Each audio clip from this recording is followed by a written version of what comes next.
Call with Dan Tortora on wakeupcalldt.com, your one-stop sports shop, and on mixlr.com/wakeupcalldt. Hope you're having yourselves a fantastic morning this morning. We are inside of the Cafe Kubal studios, and we are, of course, here on, like I said, MixLR, as well as Facebook.com/livenowdt, where you're watching and listening, and on youtube.com/wakeupcalldt. So happy to have you here. So thankful to be hanging out with you this Wednesday morning inside of the Cafe Kubal studios. Cafe Kubal located on 3501 James Street, 324 West Water Street, 208 North Townsend Street, 401 South Salina Street. Back inside of Golisano's Children's Hospital with their grand reopening just a couple weeks ago. And also at 343 Fayette Street in Manlius, where I will be tomorrow, live on site, on location, while you're dining in and enjoying your coffee, coming and picking something up or hanging out for a little bit while you are inside of Cafe Kubal in Manlius tomorrow morning from 9 a.m. to 11 a.m. Eastern Time. I'll be right upstairs broadcasting the show. So I'll be there right above the cafe as you enjoy your favorite cup of chai, any type of the teas, the coffees, and so much more, as well as the fantastic breakfast sandwiches and all the great stuff that they have to offer for lunch, as well as their little dessert pieces and whatnot. So make sure you find your way to Cafe Kubal today, and I will see you there tomorrow as well at 343 Fayette Street in Manlius, New York. So with that being said, we have a jam-packed broadcast, a wake-up call with Dan Tortora today. You know that Wednesday is the Fantasy Football Power Hour.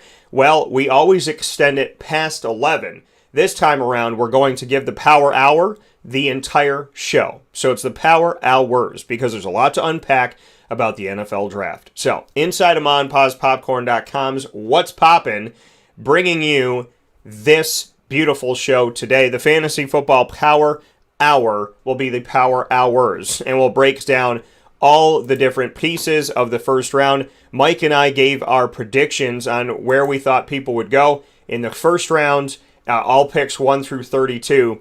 So we're going to be putting that up against the actual draft. So just a little look inside of here. You'll see mine is on the left, Mike is on the right. The picks we had, were they correct? We'll get into those in just a little bit here, up against the actual draft. So we did the mock draft last week in our Florida in Focus series. So from down in Florida, Mike and I did the mock draft together. And you can see, like I said, me on the left, him on the right, showing you who we thought would go where.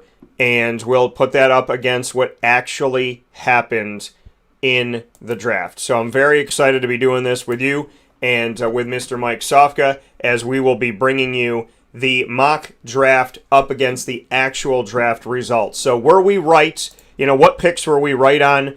And if we were wrong on a pick, did we agree with it? Did we think that, was it the same position? Did they just, pick a different player at that position? Did they go totally in a different place than we would have thought the teams would have gone? So that's all going to come up here on Wake Up Call with Dan Tortora, and we'll be able to speak with you about all of it.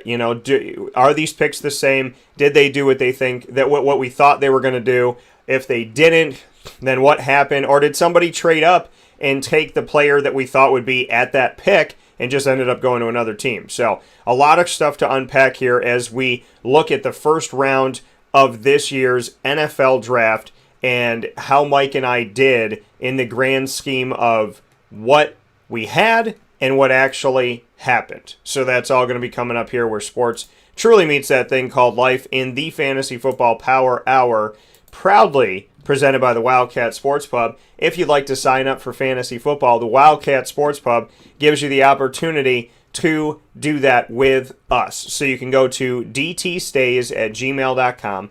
That's dtstays@gmail.com. I'm going to put that up again today. We have a bunch of people that have already signed up. We have a lot of people that return every single year, and we do have some spots that are open. So we'll make sure to get you out there and get you signed up and ready to go. We draft on-site, on location at the Wildcat Sports Pub. They do it up really big and nice for us, and so I'm very excited always every year to go back there. This is our 10th anniversary of my Syracuse leagues. So it's the 10th anniversary of my leagues here in Central and Upstate New York, which I'm very proud to have.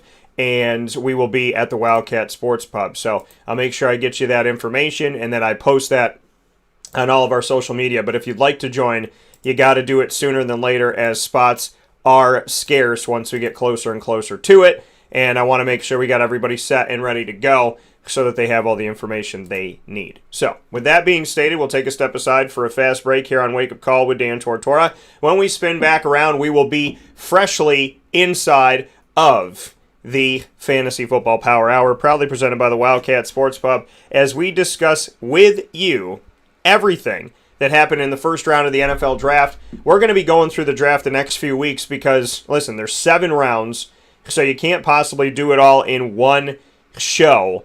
And, I want to make sure we take the time.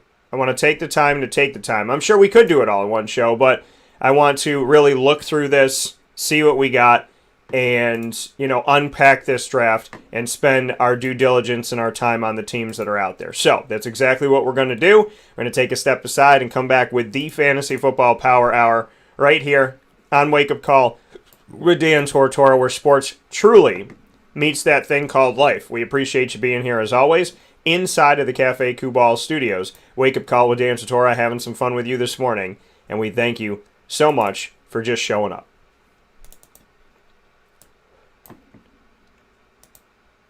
Carvel DeWitt, it's what happy tastes like. Do you know why? Because we make ice cream. Creamy, rich, flavorful ice cream. Not yogurt or iced milk like some of our competitors. Ice cream.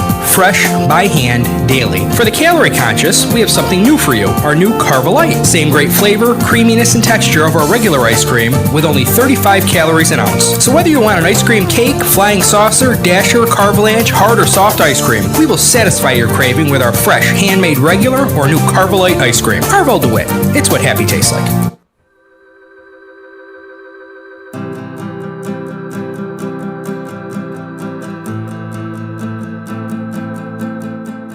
Cafe Kubal offers same-day local delivery of our products, offering no delivery charge for Onondaga County.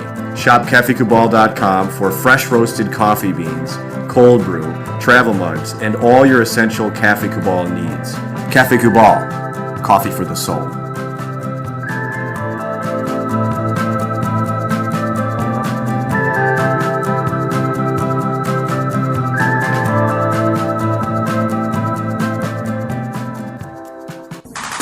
The Wildcat Sports Pub in Camillus, New York is located on 3680 Milton Avenue in the Home Depot Plaza. It is your family-friendly sports bar and restaurant. Folks, some sports bars aren't family-friendly. Some family-friendly restaurants are not sports bars. The Wildcat Sports Pub in Camillus, New York is proud to be both. It is that marriage that you've been looking for years. The Wildcat Sports Pub is your home base for your sports bar and restaurant needs, games for the kids, indoor and outdoor activities, and enough things on the menu to come back every single week and get to try something new. They're open Sundays from noon to 8 p.m., Monday through Wednesday, 11 a.m. to 11 p.m., and Thursday through Saturday from 11 a.m. to midnight. For reservations and party information, call 315-487-2222 for the Wildcat family-friendly sports pub and restaurant.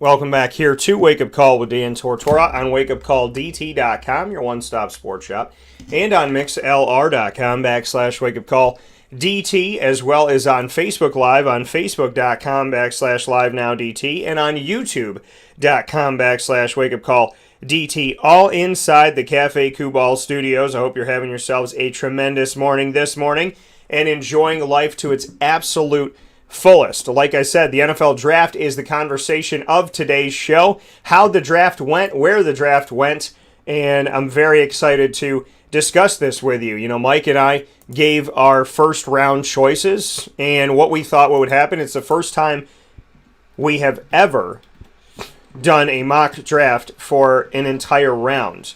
And so very cool to do something like this and to put it up there on the board to let you see it. We drafted in real time, so if you missed the video, I will share it again to Facebook. It's also on youtube.com/wakeupcalldt, and I can put it on Twitter at CallDT, and you could check it out there and see what we had. So definitely take some time with that and check that out today. A lot of fun stuff, a lot of great stuff going on with all of that. So would love for you to check it out and, see what you think, see how we did, because we did really try to break it down and find the people that we thought would fit with the teams that we thought would make sense with. So, it was a lot of fun to do. Loved doing it. And truly is something very unique that we got to do it all in one show. So definitely check it out. And I want to make sure we take the time here. So I want to take the time to take the time. I'm sure we could do it all in one show. Mike is going to be joining us in just a little bit. It was a lot of fun to do. Love doing it. Eastern time. And so truly excited is something to have very him unique on that the we show got to do here on the and show. to So have definitely him check join it out. us very, very soon. So let me know what you think great here. to So have Mike on having there. But some like fun. I said, we are going to be Mike is giving you joining us in essentially just a little bit what around we the have, 9:25 as far time. as So how did excited the picks to go have him here on the versus show. what we thought was going to happen. So we did the mock draft last week, the day before the first round happened. On that Wednesday, before the first round happened on Thursday, we brought you what we thought would go down in the draft. And now today, we have the opportunity to show you, where were we right and where was it different? Where did they go somewhere else comparative to where we thought that they would go? So I'm very much looking forward to bringing that to you, and Mike will be joining me to do exactly that in just a little while. You can also watch this video on the homepage of wakeupcalldt.com as well, just so you know. So it's actually located all over the place. So you can go to wakeupcalldt.com to watch the video now. You can go to youtube.com/wakeupcalldt. You could be here on facebook.com/livenowdt, or you could be listening worldwide on mixlr.com/wakeupcalldt. So a lot of different ways to connect with the show, and I appreciate you all for all you do and for connecting with us here where sports meets life on Wake Up Call with Dan Tortora, as we bring you the show every Monday through Friday from 9 a.m. to 11 a.m. Eastern Time. And appreciate all the guests that have been on and everybody that's listened and been a part of the show. It really does mean a lot and goes a long way.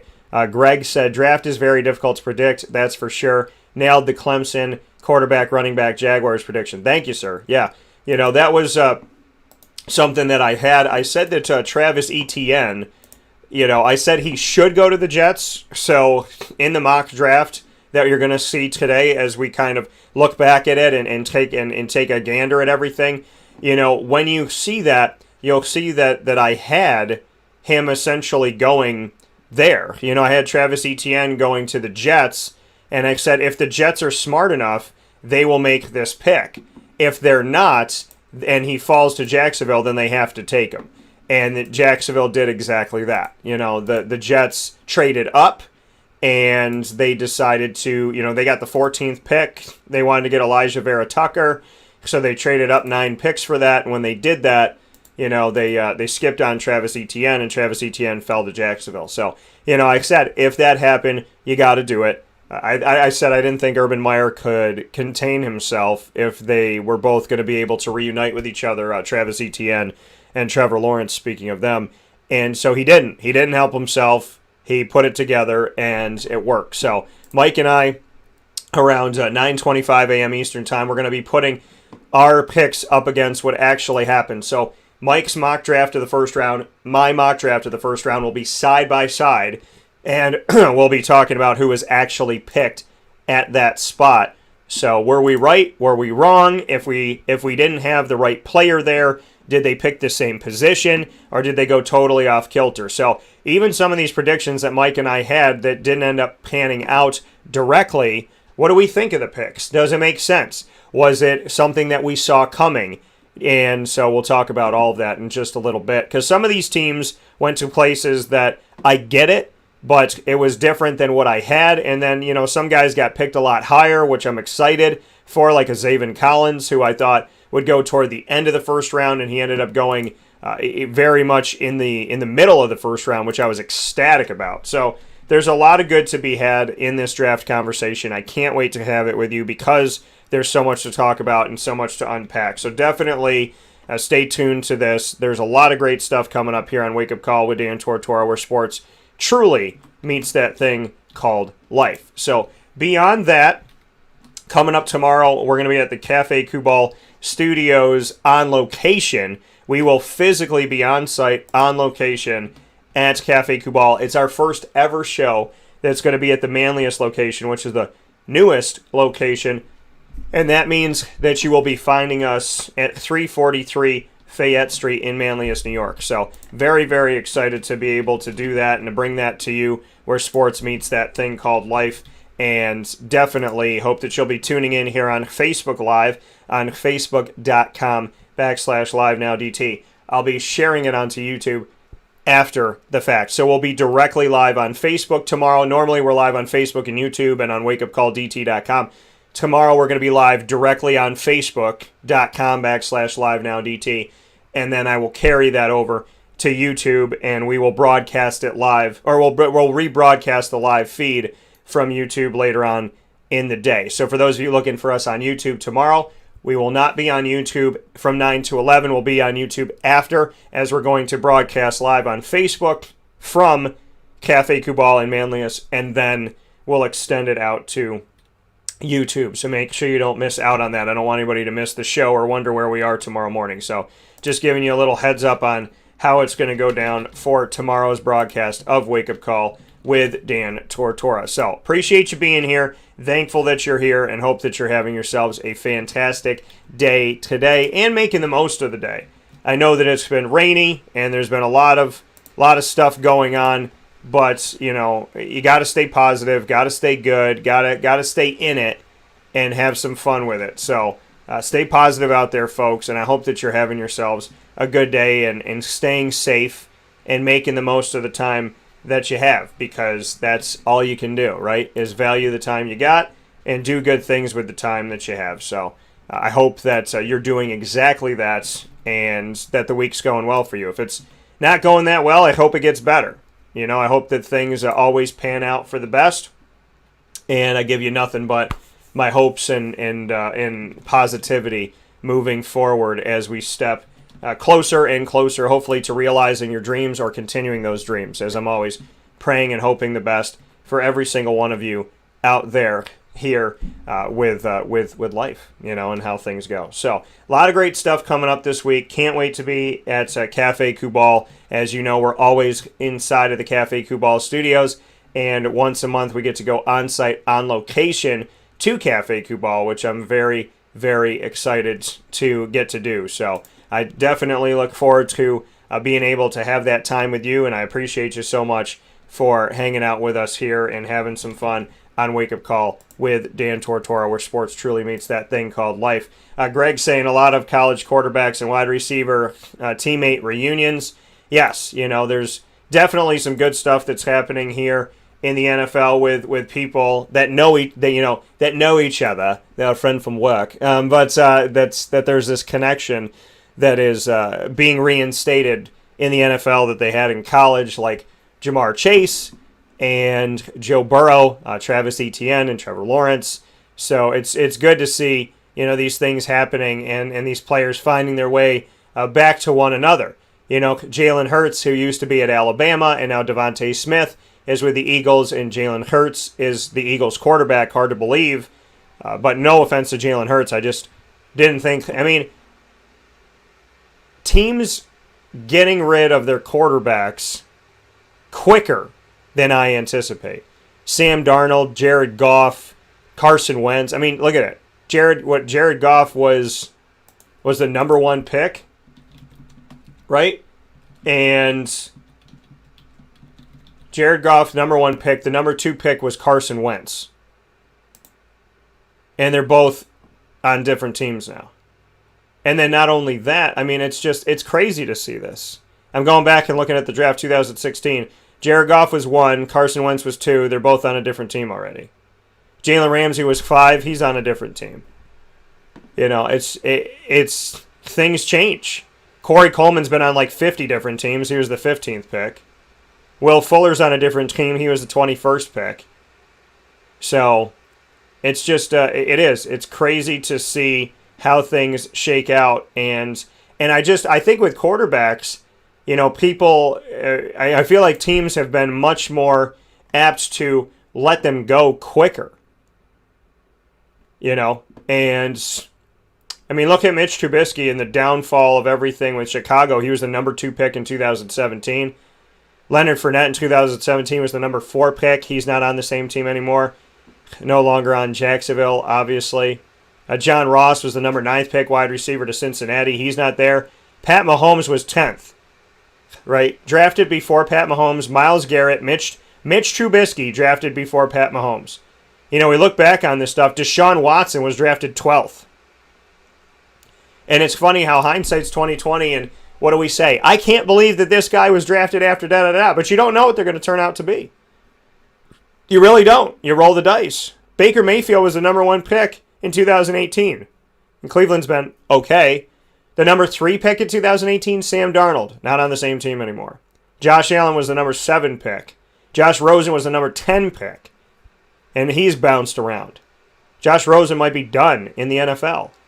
And I just pray blessings to him that, I hope everything works out for him and his dreams and his aspirations. Because it's crazy to see how things happen. But yeah, I mean, these drafts can look a certain way and then spin. And they have. And they've changed. We look at last year, Joe Burrow was taken 1. Tua Tagovailoa was taken 5th overall. So a couple quarterbacks off the board early. And this year, we saw the top 3 picks be quarterbacks. And they were exactly what I had predicted. So a lot coming up here in this draft conversation. I can't wait to speak with you about it. Mike Sofka are going to be joining us in just a second. We'll take a step aside for a fast break on Wake Up Call with Dan Tortora from inside of the Cafe Kubal studios. Last week you saw our mock draft happen in real time. We selected our players 1 through 32 of the first round. All 32 picks of the first round. I didn't know Mike's picks. He didn't know mine. We drafted in real time, and you could go back and watch that video. And like I said, I'll share it again today on our social media and on our website on wakeupcalldt.com. But you got to see in real time who we picked. Now you get to see our picks up against what actually happened right after this fast break on Wake Up Call with Dan Tortora, where sports meets life inside of the Cafe Kubal studios. And, of course, right here with you inside of the Fantasy Football Power Hour.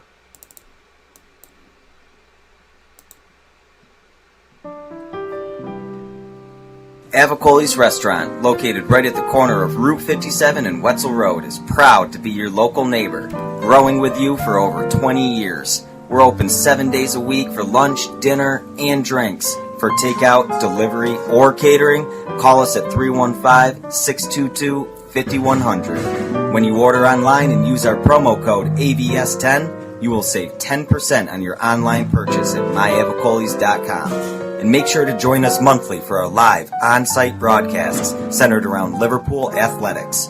Avicoli's, your local, trusted neighbor right at the corner of Route 57 and Wetzel Road.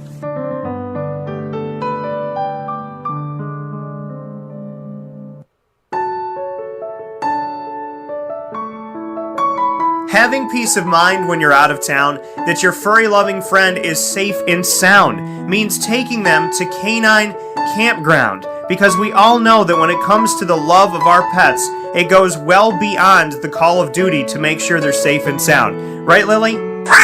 So take a ride to 242 Johnson Street in East Syracuse, New York, and see Canine Campground and where your dog will be staying, in the classic cabin, the executive cabin, the grand cabin, or of course the luxury cabin, because if you know Lily, you know she loves luxury. Now you don't have to wait to the last minute to find a family member or a friend that'll take your dog for a few days. Call Canine Campground at 315-299-4013. That's 315-299-4013. Their drop-off and pickup times are Monday through Sunday. Check K9campground.com for more information. That's the letter K, the number 9, and campground spelled with a K.com. K9campground.com. When you're going out of town, bring your dog to K9 Campground.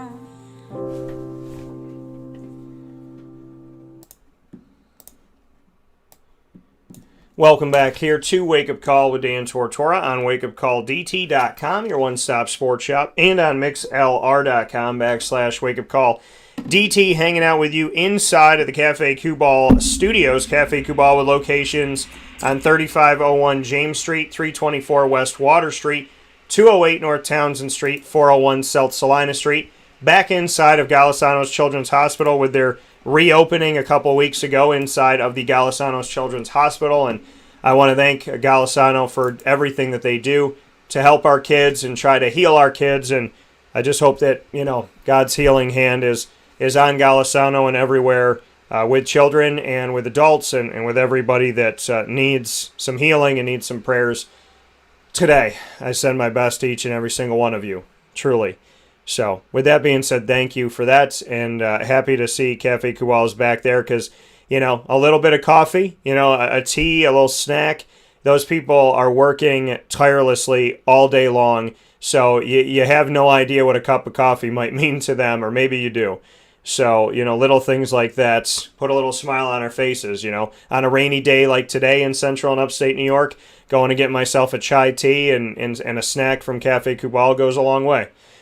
Because you treat yourself, you do something nice and, take the time, so to speak. So, and some of us need that morning coffee. I function with my internal caffeine that I always have, but some people need that. Actually, a lot of people say they need that coffee, and I totally get it. So, make sure you head out to Cafe Kubal today. And, of course, their location on 343 Fayette Street in Manlius. We will be there tomorrow, broadcasting the show live upstairs above the cafe, and I'm excited to do that with Mr. Rob Drummond, a Syracuse CFL and NFL alum. So very much looking forward to that. And with that being stated, on Wake Up Call with Dan Tortora, where sports truly meets that thing called life, we have Mr. Mike Sofka coming up here with us in just a second. And Mike and I are going to be breaking down our picks up against what actually happened inside of the Fantasy Football Power Hour, proudly presented by the Wildcat Sports Pub. So let's bring the man in. Mr. Sofka, how are we doing? Awesome, Dan. How are you? I'm doing well. And Mike, obviously the draft goes on. It happens. I had the luxury of being down in the great state of Florida when it went down. And obviously you were too. And seeing the Jacksonville Jaguars with the first pick in this year's draft, what did that mean to you? It was kind of interesting, the first round of the draft that we did the mock draft for, the bookends of the first pick being a Florida pick, the last pick being a Florida pick, with Jacksonville being the worst team in the NFL and Tampa being the best. What did you think about that, being a Floridian, what it was like to see, bookends of the state of Florida in this draft? Well, it just goes to show you, that's what Florida, Texas, California, all those traditional schools, and I know not just because you go to school in that state doesn't mean you're from that state anymore, especially with those big programs, but I think there's a tremendous advantage to college and high school athletes coming out when they're from an area of the country where they can play ball or train year-round with ease. So, I'm not surprised at the way things went. I'm glad Jacksonville didn't mess up the first pick and try to get cute or do anything different. And I'm glad that Tampa Bay got an edge rusher that they're going to desperately need here soon. So I think it was a good draft overall, up and down. I think Jacksonville getting Travis Etienne toward the end of the first round was huge. Not a move that I saw coming, but it kind of makes sense, especially with Urban Meyer's comments about Etienne. But we'll get to that later. Yeah, in seeing this, and that was something that I actually said in our mock draft, is I had Travis Etienne. I said he should go to the Jets, but that's if the Jets are smart enough to take him. They ended up trading up to get an offensive lineman, which I don't disagree with that move that they made. But with doing that, they left it wide open for the Jacksonville Jaguars to take Travis Etienne and return him to his quarterback about 5 seconds after they stopped playing together. So they didn't have to go a game without each other because they played at Clemson, went into the draft, and now they're playing in the NFL in Jacksonville together. So, I definitely said if he's still on the board, I don't think Urban Meyer can help himself, and he's going to take him if he's still there, and it's exactly what he did. So with that being said, Mike and I once again, we did our mock draft with you last week. Going into the draft, on the eve of the draft, we brought to you our mock draft and gave you our picks for the entire first round. It's an unprecedented thing that Mike and I did here on the show. We drafted in real time, and like I said, I'll share that video again so you can go back and watch it. And here is our conversation today inside of the Fantasy Football Power Hour, proudly presented by the Wildcat Sports Pub, where Mike and I get to discuss what we think about our mock draft going up against the actual draft itself. So, Mike, we have your picks here on the right, and mine are on the left. So we're going to put these up here, and people can see them now on Facebook as well as on YouTube and on wakeupcalldt.com. So I'm going to just kind of let you go with it here and give me your thoughts. I mean, obviously, you talked about it a little bit a second ago, but the Jacksonville Jaguars, with the first pick of the draft, went with who we both chose in Trevor Lawrence. Thoughts on the first pick and the fact that Jacksonville stayed true to what we were hoping they would do? Well, if you look at Urban Meyer's career, he seemed to always arrive at about the same time a great quarterback has arrived, and that's wherever he's been. Now, sometimes he's manufactured that, made that happen himself, and other times it's just a coincidence, and that's what's drawn him like a moth to a light, if you would. And that's, you look at Florida, he had Tebow come in. You look, he had Alex Smith in Utah. You had Justin Fields and some other guys. I won't name them all at Ohio State, but what I'm trying to say is, good attracts good in this league, and guys who see something in players. Everybody saw something in Trevor Lawrence, but the fact that they vetted him so thoroughly and the fact that they didn't try to get cute with the pick was everything. So I think it was a no-brainer. I think it's good for the organization. It's good for Urban Meyer. It's good for Trevor Lawrence. So it should be good for the fans of Jacksonville as well. Yeah, we both went with that in our mock draft, and it was exactly on par with the Jacksonville Jaguars and who they ended up going with. So Trevor Lawrence, first pick overall off of this. And just to take a quick look at how things actually shook out with Trevor Lawrence while he was at Clemson. If you take a look at Trevor Lawrence's stats at Clemson, so looking at things here, 3,280 yards in 2018 and 30 touchdowns to 4 interceptions. 2019, 3,665 yards with 36 touchdowns to 8 interceptions. And last season of 2020, 24 touchdowns to 5 interceptions, 3,153 yards. So over 3,000 yards in each season, single-digit interceptions in each season, at least 20-plus touchdowns in 2 seasons of 30 or more touchdowns for this quarterback who rarely ever lost. And that was another thing to really look to. In his time in Clemson, we look at the records. In 2018, they were 15-0 and national champions. In 2019, they were 14-1, finished second in the nation. And in 2020, they were 10-2. So he only lost 3 games in 3 years and has a phenomenal record coming out of high school where he lost minimal games as well. I think it's something ridiculous, like he's lost 4 or 5 games in 7 years. So here he comes to Jacksonville, and we both had him going in the first pick in our mock draft, and the NFL, the draft obviously went in that direction. The Jaguars obliged us there. Mike, you and I both picked Zach Wilson in our mock draft to go to the Jets at number 2, the quarterback out of BYU, and that's exactly what happened. What do you think about that? Well, I'm not sure if he's exactly the number 2 quarterback that should have been taken, but he did have that meteoric ascension when he put together a great year, much like Joe Burrows did, leading his team to a national championship. BYU looked great. If you remember last year, BYU had that pickup game against UCF toward the end. They were like well, okay, we're available. You're saying you'll play anybody. We're saying we'll play anybody. We'll play each other. So it just comes to show you the type of athlete that he is, how competitive he is. He had a tremendous year. So why not take somebody who's on their way up, a young guy who's got talent. He's in that pool of top quarterbacks available from college. And, well, he's proven a winner, and he's led his team. So why not take a chance on a guy like that if you're the Jets? Hey, they've made a lot worse decisions in the past.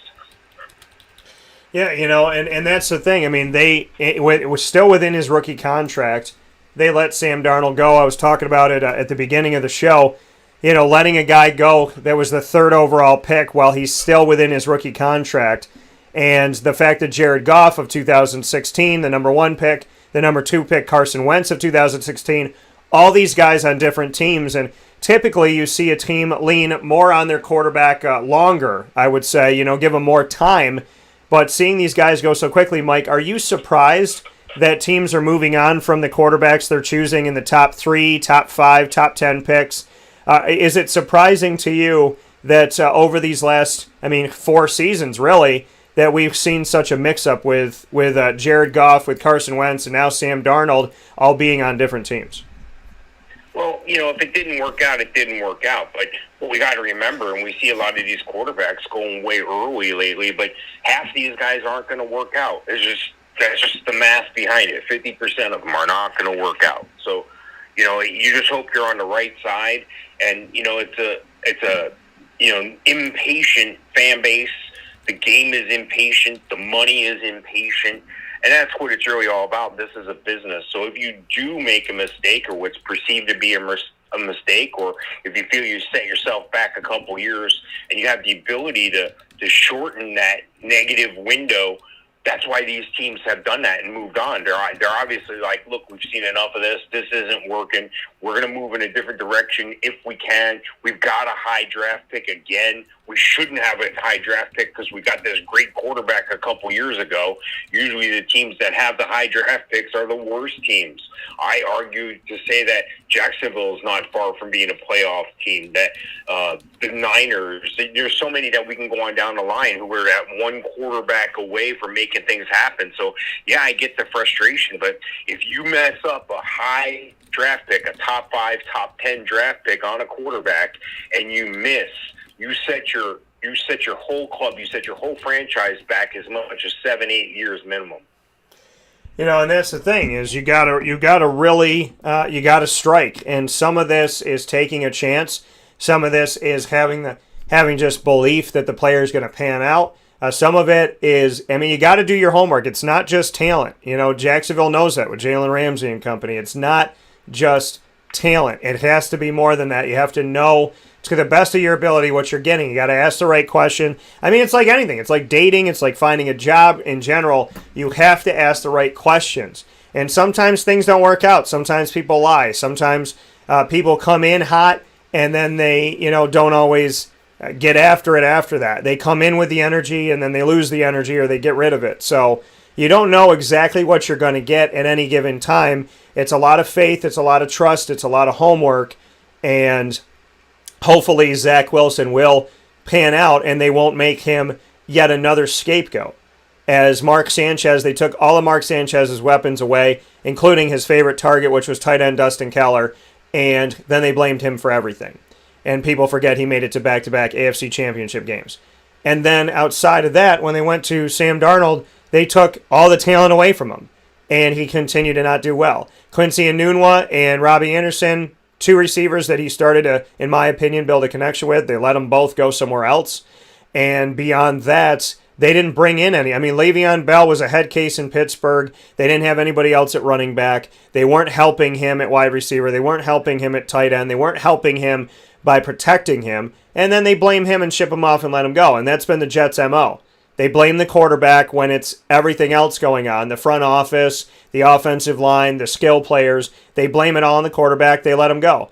Here's to me hoping that Zach Wilson is not the newest scapegoat of the Jets, but that the Jets actually take care of him like they didn't take care of Mark Sanchez and Sam Darnold.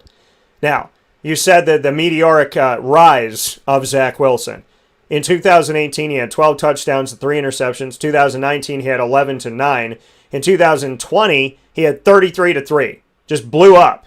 And he took 199 attempts in 2019. He took 247 in 2020. So nothing crazy. It's not like this guy wasn't, a starter and then all he was, but he played 9 games in 2018, 9 in 2019, and he played 12 in 2020. And in playing those extra 3 games, he boosted his completion percent. How about this? He attempted more passes, and he had 247 completions. That was my fault here. So he attempted 319 to 336 from 2019 to 2020. So in those extra 3 games, he only attempted 17 more passes, yet he had 33 touchdowns and 3 interceptions. So it's not like this man was on the bench, backup quarterback, played 5 games, numbers didn't look good, and then he's the starter and they look great. This guy attempted almost the same amount of passes from 19 to 20, and, looking at those 2 years back-to-back, his completion percentage rose over 11%. From 62.4 to 73.5, 11.1%. And on top of that, his yardage went 1,300, almost 1,300 more. No, it is 1,310 more. And 22 more touchdowns and 6 less interceptions. This man legitimately took the time he had, the attempts he had, and from one year to the next, just corrected a lot of things and got a lot better. The Jets are arguably getting a person who figured some things out, but now he's got to figure it out in the NFL. It's different, and it's just like going from high school or prep school to college, college to pro. You're looking at the situation of you might be the best guy on your team, you might be the best guy in your league, the best guy in your conference, and now you got to play in the NFL. And best guy in prep school, best guy in high school, best guy by far in the state. Now you got to be on a team where everybody was the best guy in their state. So it'll be interesting to see how Zach Wilson pans out, but as we'll talk about in just a little bit, they did work to protect him, and his numbers don't lie. And again, he played in 3 more games, but his attempts were almost exactly the same, and he just did better completing the ball, getting it in the end zone, and minimizing his mistakes. He did more with almost the same amount, which is, that's everything you can ask for a guy to literally just do better in the same situation. So, and he was actually without some of his skill guys. He was out without his tight end, I believe, too, because he had opted out. So a very interesting kind of look at Zach Wilson, and I'm hoping the best for him. The third pick, Mr. Sofka, that we had in our prediction, you went with Mac Jones to San Francisco, who traded up from 12 to 3 prior to draft night. I went with Trey Lance. It ended up being Trey Lance. My argument was I don't think San Francisco makes that big of a jump from 12 to 3 if they're not going to make a splash. And how better to, how you make a splash by going big or, that high risk, high reward. So going from 12 to 3, I had him taking Trey Lance because I really thought that they were going to do that, put themselves in a position of if they're going to trade up that high, 9 picks, then that means that they're going to take a big, big chance. And that's exactly what they did with Trey Lance. What are your thoughts on it? You had Mac Jones. What do you think about the Trey Lance pick?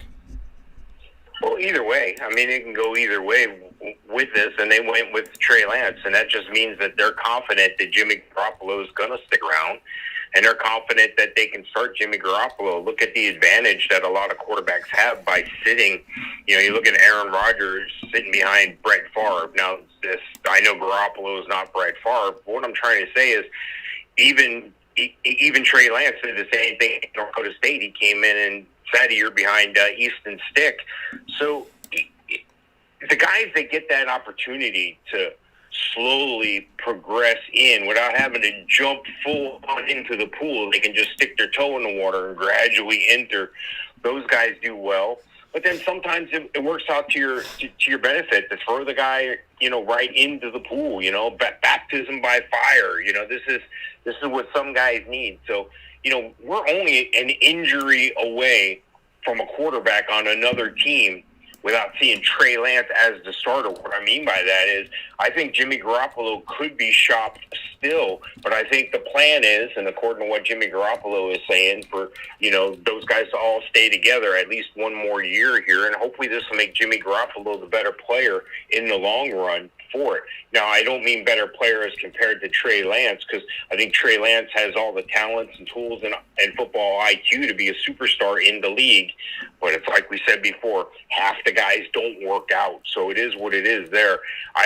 Hopefully it does work out for Trey Lance. Hopefully he does get that time to sit, because he's rather young. He's had 17 starts, counting the fact that he sat that 1 year, but you'd have to go back to high school to find a game where he lost as a starting quarterback. So, that bodes well for you as well. You're not a loser. You're not you, et cetera. So, I hopefully this will work out for both quarterbacks, Trey Lance and Jimmy Garoppolo. Yeah, it's definitely taking a chance. We saw with Dwayne Haskins Jr., and obviously they're not the same people. It's just, the question mark of taking somebody who had really one season, and it didn't work out with Haskins. But again, you can't treat your new girlfriend a certain way because of what your old girlfriend did. And it's the same thing here with Trey Lance. He don't know that man. He probably doesn't know Dwayne Haskins, and to be put in the position of being compared to him, they're different people. They're different human beings. Now, the taking a chance on a guy who only had one season as a starter, I can understand the concern there that the fan base may have.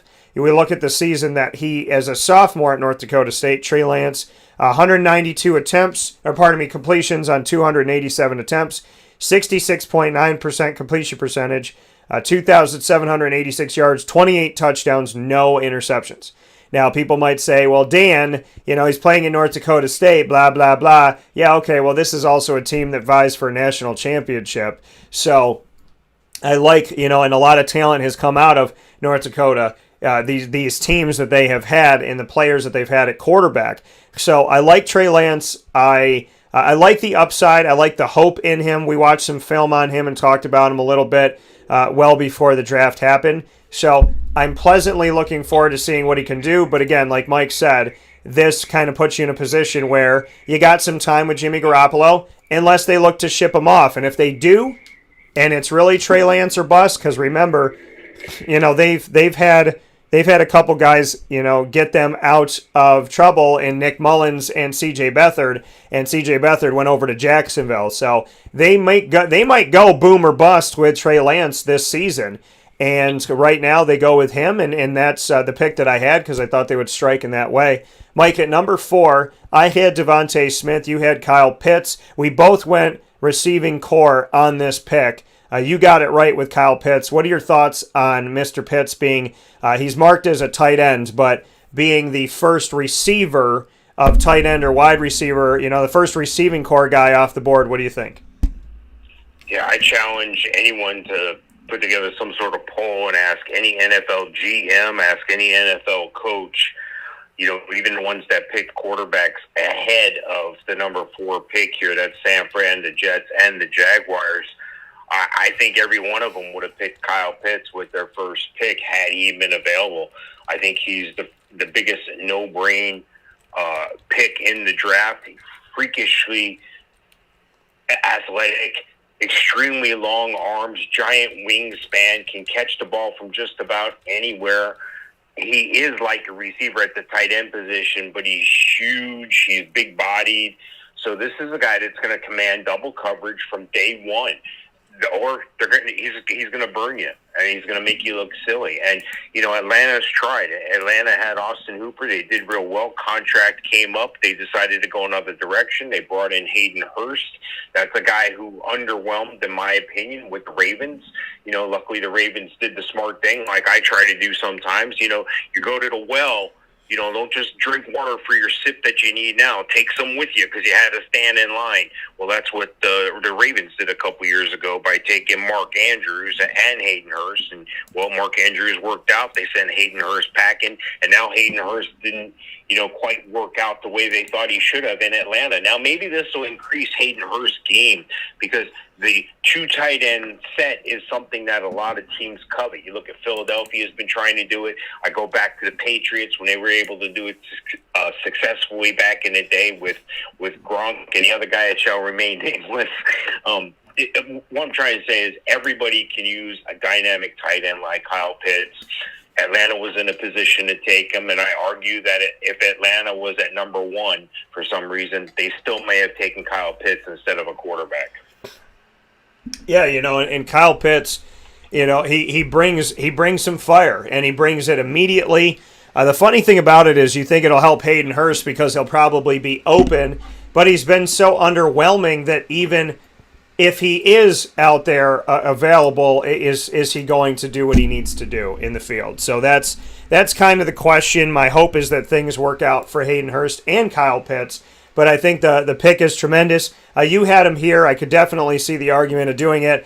I kind of wanted to see him go to Miami and stay in the state of Florida, and so, but I'm not surprised at all that Atlanta did this. It's smart. It's good. They do need a future quarterback, but right now you got Kyle coming onto the team. They've had Julio Jones. They've had some moments with Calvin Ridley. Now they have Kyle Pitts, so there's nothing wrong with what they did here at this pick by any stretch of the imagination. Mike, the next pick, the 5th overall, ended up going to, Jamar Chase, the wide receiver out of LSU.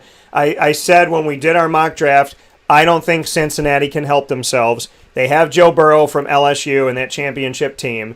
They just brought in Thaddeus Moss as just an easy move over guy who wasn't drafted. So they bring in Randy Moss's son at tight end to reunite with Joe Burrow. And I said, if Jamar Chase is there, they're going to take him. Now, your argument of an offensive lineman, I understood because you got to protect Joe Burrow, but I just didn't think they could help themselves. And reuniting him with one of his receivers just seemed to make sense because, having some SEC in the NFL on a team like that. I mean, you look at Jacksonville with the Clemson guys, and now we look at Cincinnati with, LSU in the NFL, essentially, with Thaddeus Moss, Jamar Chase, and Joe Burrow. What do you think about the pick at number 5, where it truly was true that the Bengals just couldn't help themselves from having their quarterback get one of his weapons from college? That's a decision they're going to have to live with, good or bad. I don't think they could have gone wrong either direction. Jamar Chase obviously capable of stepping in, being a number one right away from the same cloth as Odell Beckham, Jarvis Landry, and some of the other stud receivers that have come out of LSU. But you look at the receivers that Cincinnati does have, any one of these guys, Chase, Boyd, or Higgins, could be considered a number one on a team. I know that all three of these guys are relatively young. That's a great thing. You got a young quarterback. Maybe they can lure some free agents, or maybe there'll be some moves and some guys get cut that they can ink on to come in and bolster that offensive line a little more. I'm of the school of thought that when you got a guy like Joe Burrow that you took number one overall, you got to do what you got to do to make him better. And obviously they believe that the receiver position, bringing Jamar Chase in, another former teammate, is the way to go. And I can't argue. I think Jamar Chase was hands down the best wide receiver in the draft. It was close, but I think he was the best wide receiver in the draft, and this is going to help everybody. That's what you want to do. You want to make sure you help your team when you have a high draft pick, and maybe they just felt that there was more value later on in the offense. It's going to be interesting to see how this all shakes out, but hey, this is why we do what we do. This is why they do what they do, and I'm excited for Jamar Chase, and I'm excited for the Bengals and Joe Burrow. I think it's going to be great. Yeah, and it's great to see something like this happen. I think it's electrifying. It's going to get Joe Burrow excited. And, Mike, at least it shows that one franchise in the NFL listens to their quarterback. Joe being in the league for a year, and Aaron Rodgers being in the league for about 1,000 years, and allegedly the Packers do not listen to him. 6th pick, Kyle Pitts I had. You had Jamar Chase right here. They ended up going with wide receiver Jalen Waddle. So we didn't have Jalen Waddle here, but you and I both thought that Miami would go to their receiving core. So, the theme of the pick, we definitely had right. We thought Miami would try and get a weapon for Tua Tagovailoa. So what do you think about this one? Well, I think Jalen Waddle is the best wide receiver from Alabama, even though he wasn't the Heisman Trophy winner. And, Devonta Smith had a great year. It's because Waddle wasn't able to be on the field all year. So I think it's an excellent pick. I think it's a safe pick. I think, Miami did themselves some justice here because you look at Miami now. Now they look like they have some weapons. Now it looks like they're starting to head in the right direction. Yeah, Wolf Fuller's had times when he's been injured, and Devontae Parker's doing what he can do anyway. They got Lynn Bowden Jr., who I think is yet to scratch the surface. Preston Williams as well. Mike Gesicki's been up and down at the tight end spot, but I think they're trying to do the same thing Cincinnati's doing. Give their quarterback some weapons that he used. If you're going to draft a guy that high, why not put him in a position to be successful? Why would you take an approach where you're like, oh, let's get him and hopefully he'll save everything? That's not the way it works. So they know that, and this is a good move for Miami. They're going to keep moving forward here. Hey, you can't go wrong with taking a guy from Alabama. No, you can't. And Miami, we like I said, we both thought that they would get a weapon for Tua. They did exactly that. And Tua coming from Bama, Waddle coming from Bama, reuniting these players that came from the same college is pretty special, pretty amazing. 7th pick, Mr. Sofka, you and I had different people here. I had Micah Parsons going to Detroit, thinking that they would bolster up their defense out of Penn State, the linebacker. You had them going with a receiver, Devontae Smith, one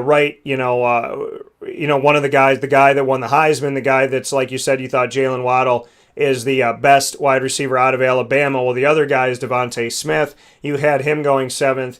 They went with Penei Sewell. Now, even though you and I picked different positions at this 7th pick, and we didn't have Penei Sewell going here, you had him going a little bit earlier. You had him going 5th, and I had him going the pick right after this pick to protect Carolina's quarterback situation, which looks to be Sam Darnold. So what are your thoughts on the fact that with the 7th overall pick, Detroit went Penei Sewell to look to protect Jared Goff, their new quarterback, with Matt Stafford being traded off to the Rams, and the fact that they've had about 115 running backs and haven't been able to really run successfully. So what does Penei Sewell do for Detroit? Well, I think he shores up the line, gives them an aggressive pass protector as well as a run blocker. But this is a situation where this could be the first pick in this draft where I say, wow, that might have been a mistake. You look at their receiving core here. Yeah, Bashard Perryman, the guy out of UCF, always injured, bounced around from a couple teams. Terrell Williams, same thing, never got his just desserts. Khalif Raymond, who's a guy who I don't think has scratched the surface, but he's been around long enough that he should have. They go back and they get him on St. Brown, Equiminius' brother, later on. So I think we're going to see a changing of the guard at receiver. So in their mind's eye, maybe they feel that St. Brown is a guy that they, could have taken in the first round, but they picked up an offensive lineman as a bonus per se. So I think Penei Sewell is an excellent player. I think he's the best lineman in the draft. I think you can't really go wrong, and it's hard to say this might be a mistake, but looking at the balance of the rest of the team here, that might have been a mistake. Yeah, and that's the thing is Detroit having these early picks, again, the nerves of making this pick and making sure that you don't make a mistake and that you don't have a blunder here because you never know what's going to happen 100%, and, nothing's 100% proof, so to speak. Well, I want to clarify. I'm not saying Penei Sewell's a mistake. I'm saying versus the other options available on the board long term, Sewell versus Devonta Smith, or Sewell versus, a Jamar Chase or a Waddle or somebody like that. Yeah, a guy that you think, obviously talented. We both had him as our first offensive lineman off the board. But, in the theme of what you think they need help with right now and what they could advance from, I definitely understand that, bringing in Penei Sewell when they need help defensively and they've gotten rid of their wide receivers. They've let everybody go. They had a 1-2-3 punch.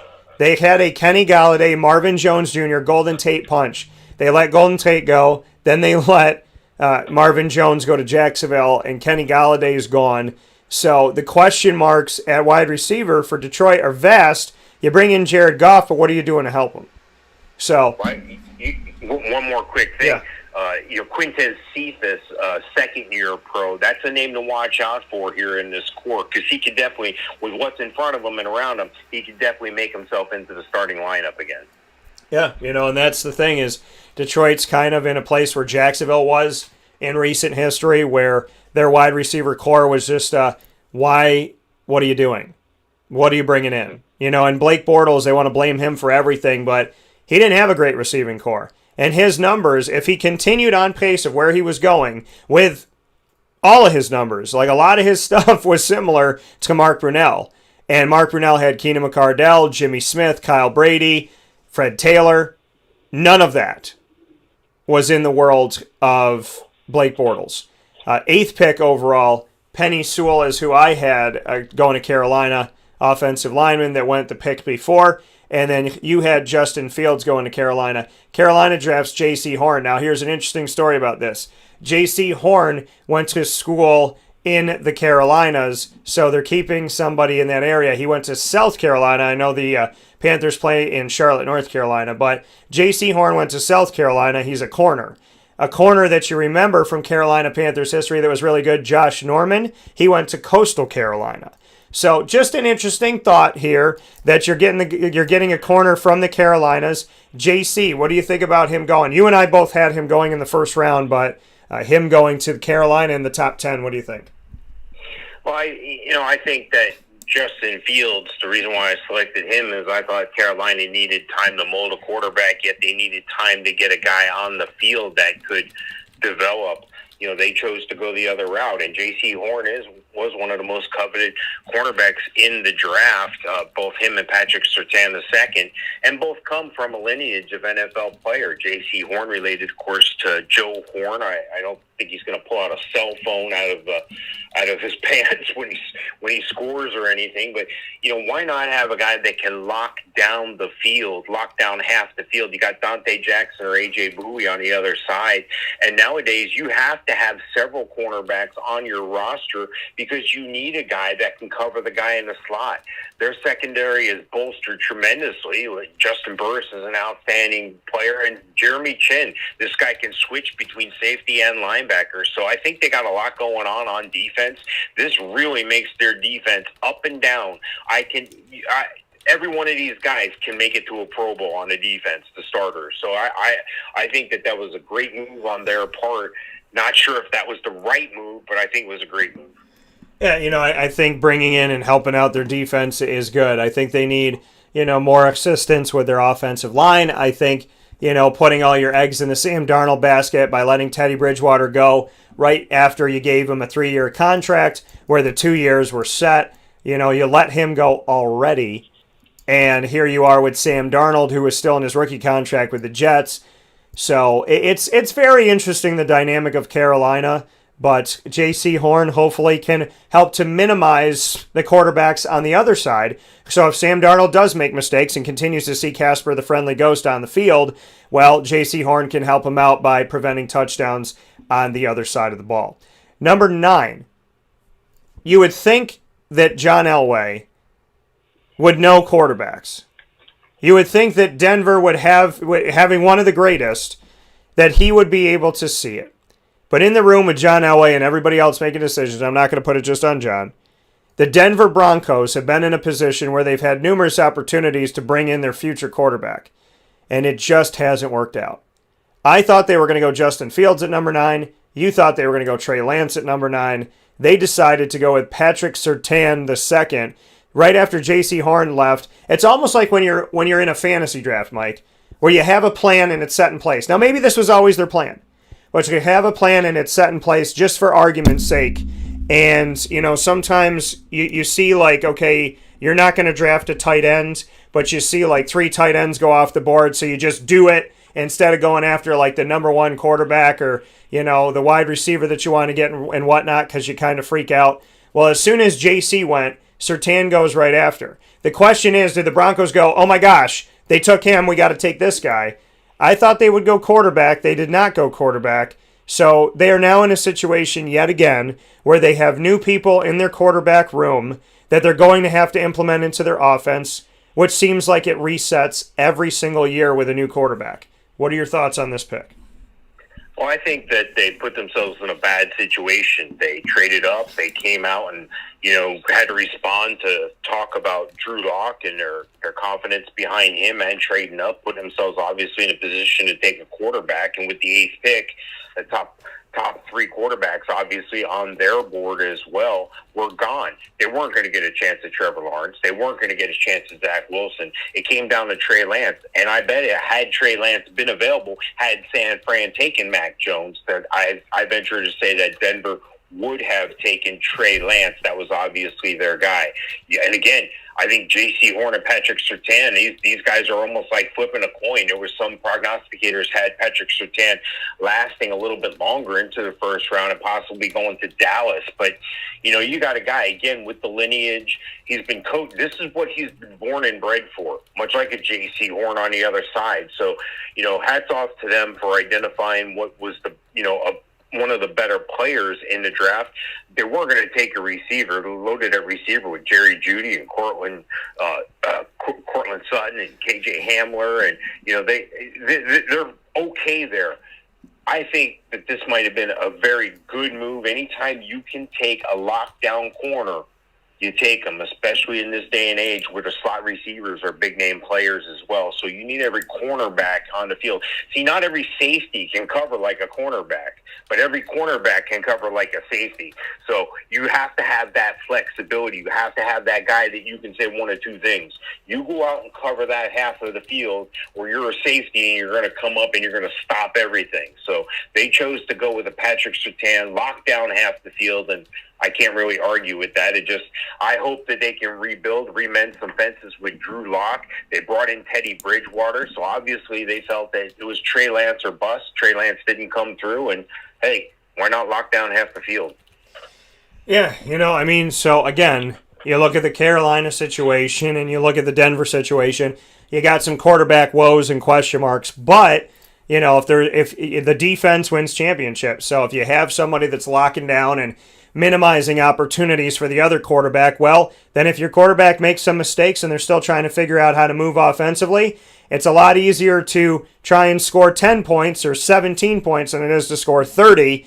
So you're hoping that these corners will help out these quarterbacks by minimizing the points on the other side so that they don't have to do too much as they get acclimated in their new offenses.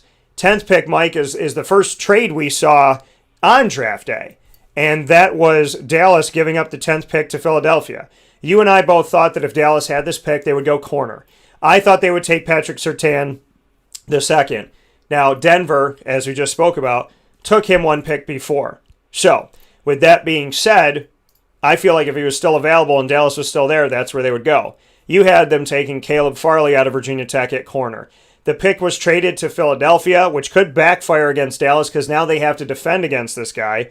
Devontae Smith, the other Alabama wide receiver, he goes in the top 10 with his teammate his teammate Jalen Waddle. What do you think about Devontae Smith? First and foremost, what do you think about Dallas trading this pick to a rival inside of the NFC East that could be very well using this pick against them in a very, very soon fashion? Devontae Smith going to Philadelphia. What's your take on the trade and if it could backfire for Dallas?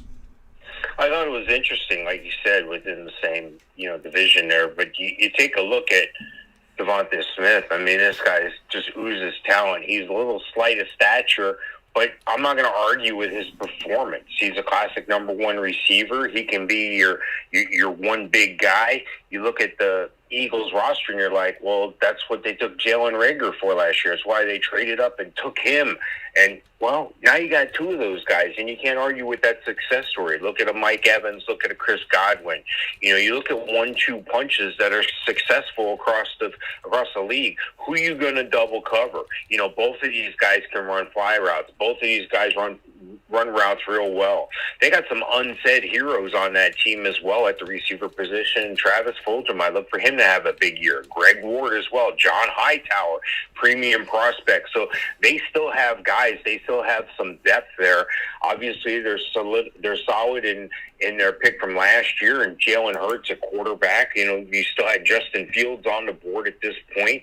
And I think Dallas trading, maybe the Eagles were the only trading partner they had. And once they saw Surtain was gone, they were like, well, you know, the girl I wanted to dance with ain't here. I'm just going to go stand over here now. You know, that's the way it was. So, and I feel good for teams that are that solid in their convictions about certain players and about where they need to be and when they need to be and et cetera. So, you know, let's not forget, at the end of the day, this is a business. This isn't fantasy football here. This is how they're going to make money. And they're counting on these first-round guys to make them money. You know, as I pointed out before, not all of them are going to work out. Almost half of them aren't. So you got to make sure you're on the right side, and you got to get value. So that's obviously what Dallas thinks they got by moving back. They got value, and I'm not going to argue with Philadelphia taking Devonta Smith. I think it's an excellent pick. Yeah, you know, and I think it's great because I thought Philadelphia was going to go wide receiver anyways in the first round. So the fact that they were able to pull off Devonta Smith, and I agree with you.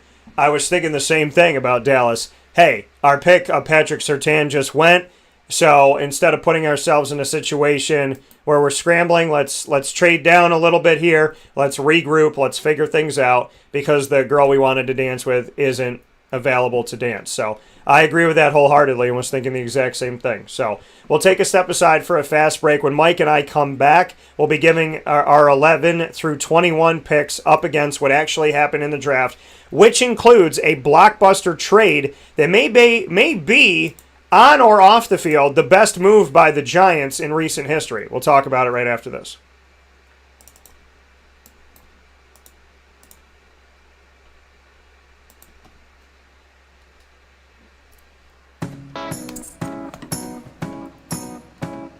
In these unique times, there are those in our community that give us a sense of normalcy and positivity. Pizza Man on 50 Oswego Street in Baldwinsville has been here for you for over 35 years and is here now. Call 315-638-1234 or order online at pizzamanbville.com to bring those familiar tastes into your home. And remember to come see our monthly on-site broadcasts centered around the community and our Baldwinsville beats. Pizza Man in Baldwinsville. Any way you slice it, they are always here for you.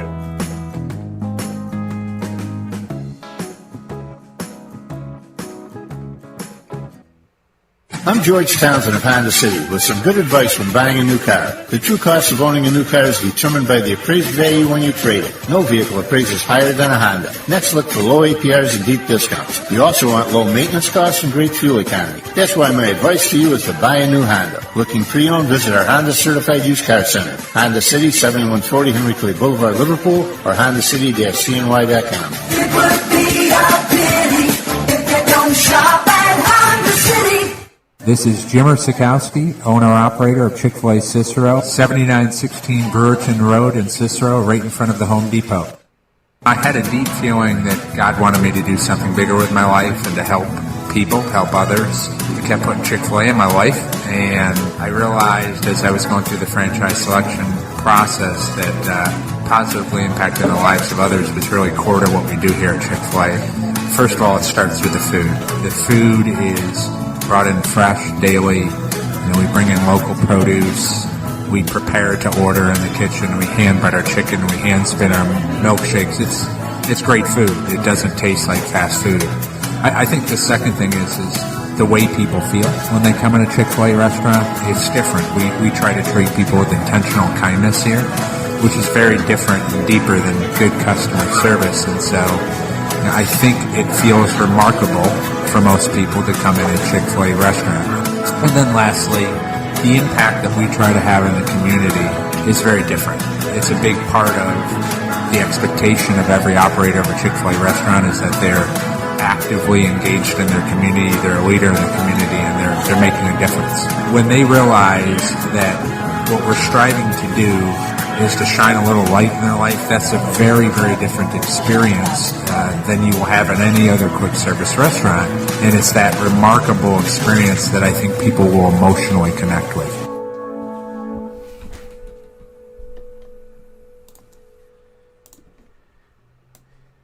Welcome back here to Wake Up Call with Dan Tortora on wakeupcalldt.com, your one-stop sports shop, and on mixlr.com/wakeupcalldt, as well as on Facebook Live on facebook.com/livenowdt, and on youtube.com/wakeupcalldt. You're also watching on wakeupcalldt.com where the feed is embedded. You can watch and listen. The MixLR feed is there to listen to on wakeupcalldt.com's homepage. Right underneath it is the video that you're currently watching right now. Mike and I putting our mock draft that we did going into this year's draft on the eve of the draft, putting our mock draft picks up against the actual picks of the draft. Well, at pick number 11, we had the Giants. But on draft night, the Giants pulled off a blockbuster deal to some people, and a deal that could really help them pay dividends in the future. They got a fantastic player, mind you, and on top of all of that, bringing in a great player, they also got a bunch of draft stock for the future. The Giants traded back from the 11th pick to number 20, giving the Chicago Bears the number 20 pick. But it gave the Giants giving Chicago the 11th pick. So Chicago gets 11, Giants get 20, but the Giants also get a 2021 fifth-round pick, which they obviously utilized already, a 2022 first-round pick, and a 2022 fourth-round pick. The Giants trading back 9 spots netted them another pick this year and 2 picks next season, including a first-rounder. Mike, you and I, at this, I went Elijah Moore at wide receiver for the Giants. You went Gregory Rousseau, edge rusher, for the Giants. Chicago, I had wide receiver, you had wide receiver. You ironically had Kadarius Toney going to the 20th pick, which ended up being the Giants, so you were right about the pick. But the Bears decided to trade up from 20 to 11 just to get Justin Fields. What do you think about that move, and what do you think about the Giants taking advantage of the fact that Chicago really wanted to get Justin Fields, really wanted to get a quarterback, and they got themselves, speaking of the Giants, an extra pick this year and 2 next year, including a first-rounder. Who won in this thing? I think Chicago did. I think Chicago may have won the whole draft. That's a gut move on my part because, first-round picks don't grow on trees, and basically you gave up the one you had, and you're giving up next year's as well. The 5th and 3rd, those have yet to be determined, but, first-round picks are highly coveted, so when you trade one away, you're pretty confident in what you're doing, and I think Chicago is that one player away. They got some excellent players at receiver. They've bolstered their defense tremendously in the past several years. I think, maybe they could have used a running back, but we'll see. David Montgomery's been doing them well. They're pretty confident in Andy Dalton for a while there, but when they saw that they had the ability to trade up and get a guy the caliber of Justin Fields, why not? I like Justin Fields a lot. I like him better than, I say, Zach Wilson. I like him almost better than Trey Lance. I say it's a quick coin toss, and obviously better than Mac Jones. But, when we do a mock draft, we're trying to mock up where these guys are going to go, not where we feel they're ranked compared to those other players. So with that in mind, Chicago did what they had to do. The Giants took advantage of that situation. It's a win-win for both involved, and I think Justin Fields is going to be the answer in Chicago. And hoping that he is. Mitch Trubisky, a guy who, again, seeing these quarterbacks just spend a couple seasons in the NFL and be shipped off already, Chicago kind of toyed with it. Before they drafted Mitch Trubisky, it was like, are they going to do it? Are they not going to do it? What are they going to do? They traded up to number 2 to get him because they felt like they needed to. So they traded up to get him, and they traded up to get Justin Fields. Now let's see which one works out. I am fine with Chicago doing this. I think Chicago has definitely... they used to be a team that relied on defense, and now they're a team trying to find their franchise quarterback. Remember they made the Super Bowl against the Colts with Rex Grossman, who had a passer rating of 2 when he got into the Super Bowl.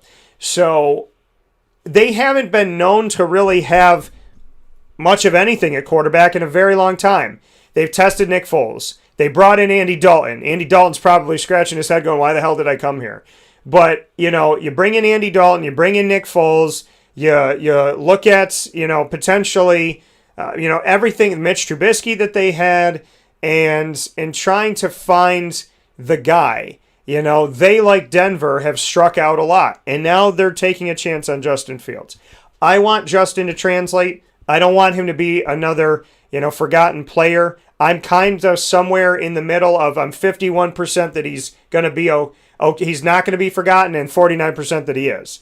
So I really don't want that for Justin. I hope that it works out. I think the Giants made a tremendous move here to grab themselves another first rounder next year. You've seen Jacksonville get the double first rounder from the Rams. I love stuff like that, where they know they have their pick and then they know they have somebody else's pick. Huge, huge, huge to build for your future.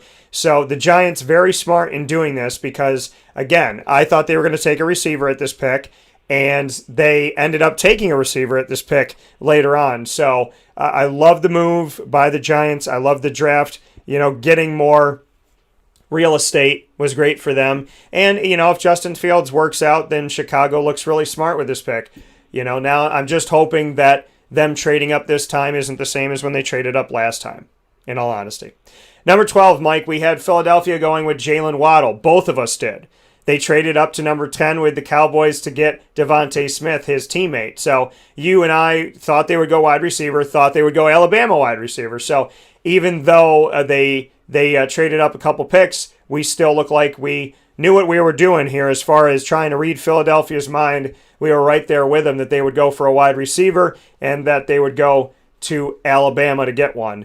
Now, Dallas trading down had the 12th pick, and I think they got a steal here when they drafted Micah Parsons out of Penn State. What are your thoughts about the Dallas Cowboys' decision to go with Micah Parsons, the first linebacker off the board in the draft? Well, when they saw Patrick Surtain was gone, they were able to move around here and still get one of the best defensive players, if not the best linebacker in the draft here. And this is an important thing for Dallas because if you look at their track record, you look at, we can go back to Sean Lee, great linebacker, had a hard time staying healthy. You look at Leighton Vander Esch, great linebacker, hard time staying healthy. They're going to go immediately to Micah Parsons and hope he stays healthy.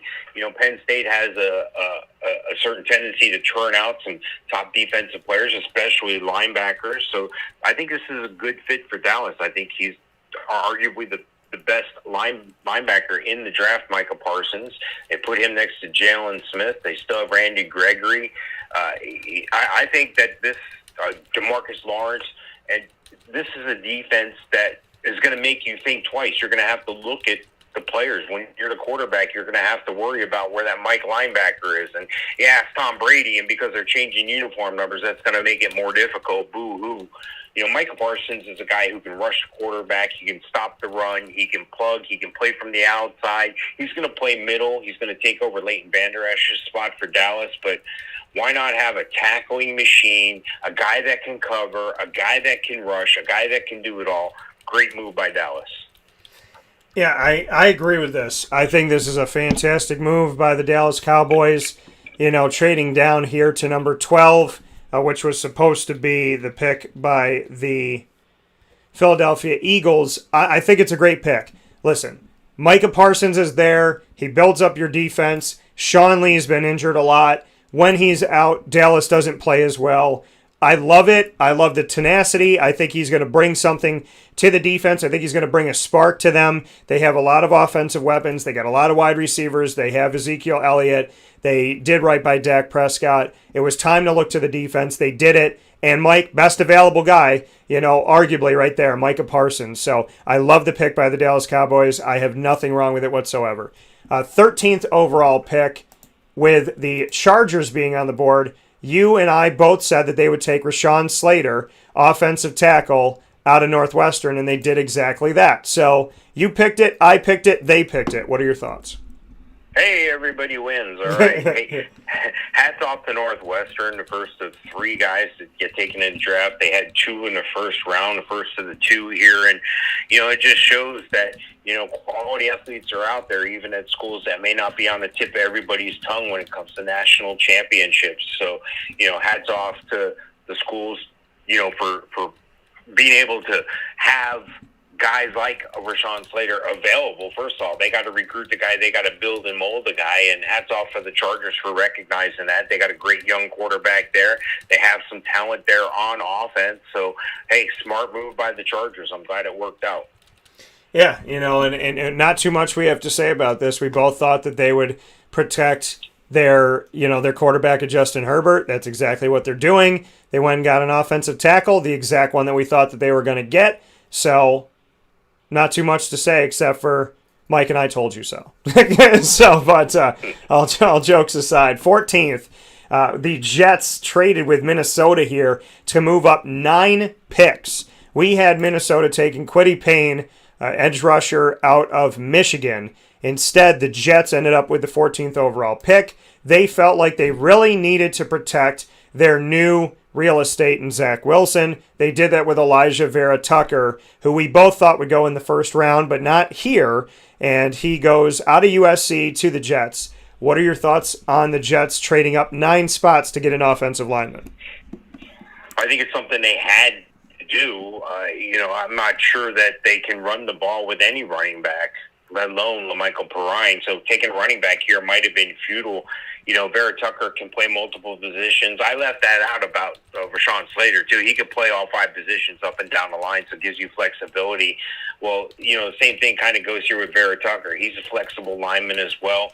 He can play outside at the offensive tackle, but he's probably going to be an all-pro player here at guard.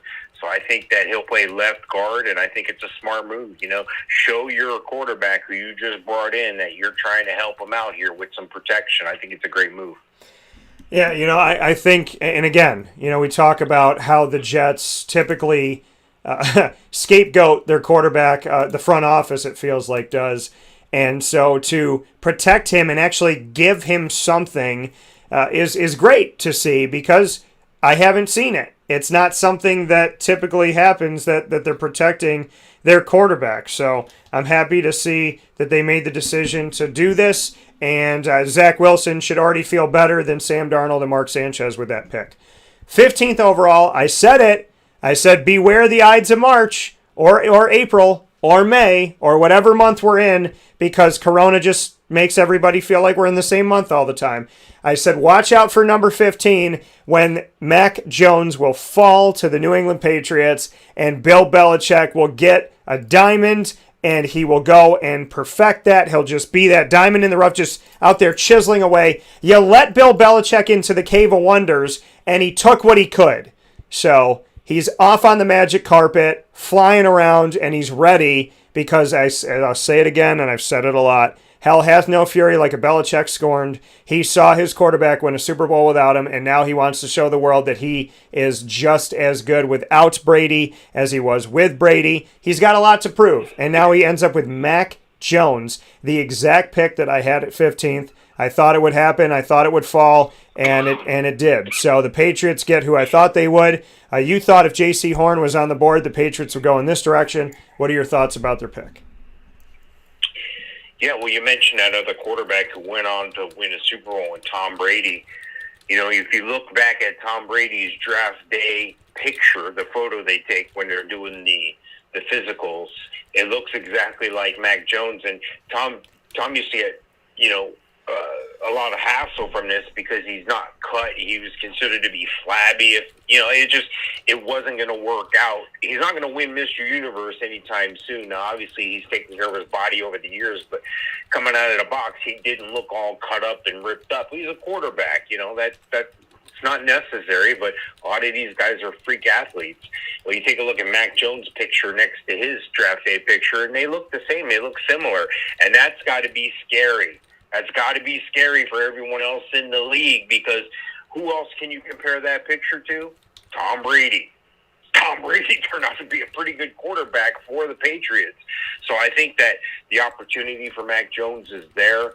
I'm not sure he's a day one starter by any means. They still have Cam Newton that they brought in, but hey, why not? Why not sit on a bench for a little while? Why not learn from Cam Newton if you can learn? Not to be selfish, don't take that away from Cam Newton, but learning the Belichick system, and like Tom Brady, come in not the highest touted quarterback at all, But then you come in, and then when you have your opportunity, you're ready. There ain't no looking back, and you're going to go on to win Super Bowls.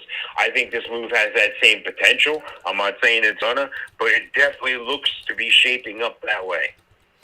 Yeah, falling into Belichick's lap. I mean, Bill Belichick was extremely tenacious in this free agency, and in being as tenacious as he was, he got a lot. And now Mac Jones comes into this team, and Mac Jones has an opportunity to throw to Jonnu Smith and Hunter Henry.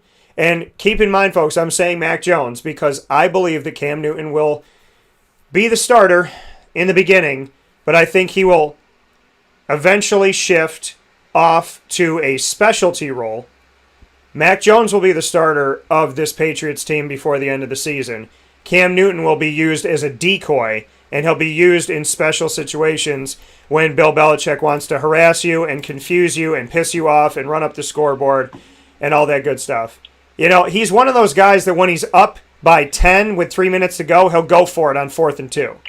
So don't be surprised if Cam Newton is his show pony to have those direct snaps, bring in some Wildcat, do some fun stuff, be a guy who goes out into the flat, maybe a flea flicker and whatnot. I believe Cam Newton will be used, but I think that Mac Jones will be the starter before the end of the season. Number 16 overall, I'm ecstatic about. First guy taken from the American Athletic Conference, which I've covered since its institution, before it even had a logo or a name. Tulsa linebacker Zaven Collins, number 16 to the Arizona Cardinals. Mike, you and I both thought that the Cardinals would go with Rashad Bateman. We thought that they would go to their wide receiver core.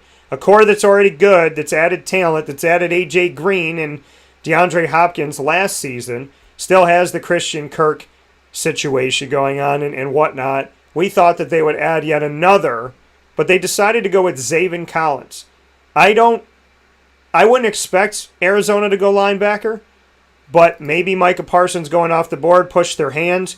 And at the same time, I love the pick because Zaven Collins has been highly touted in the American, and it's good to see that the nation as a whole respects him. What are your thoughts on this? Yeah, I think Zaven Collins is an excellent pick here. He can he's a man of all trades, if you would. He can play between the tackles. He can edge rush.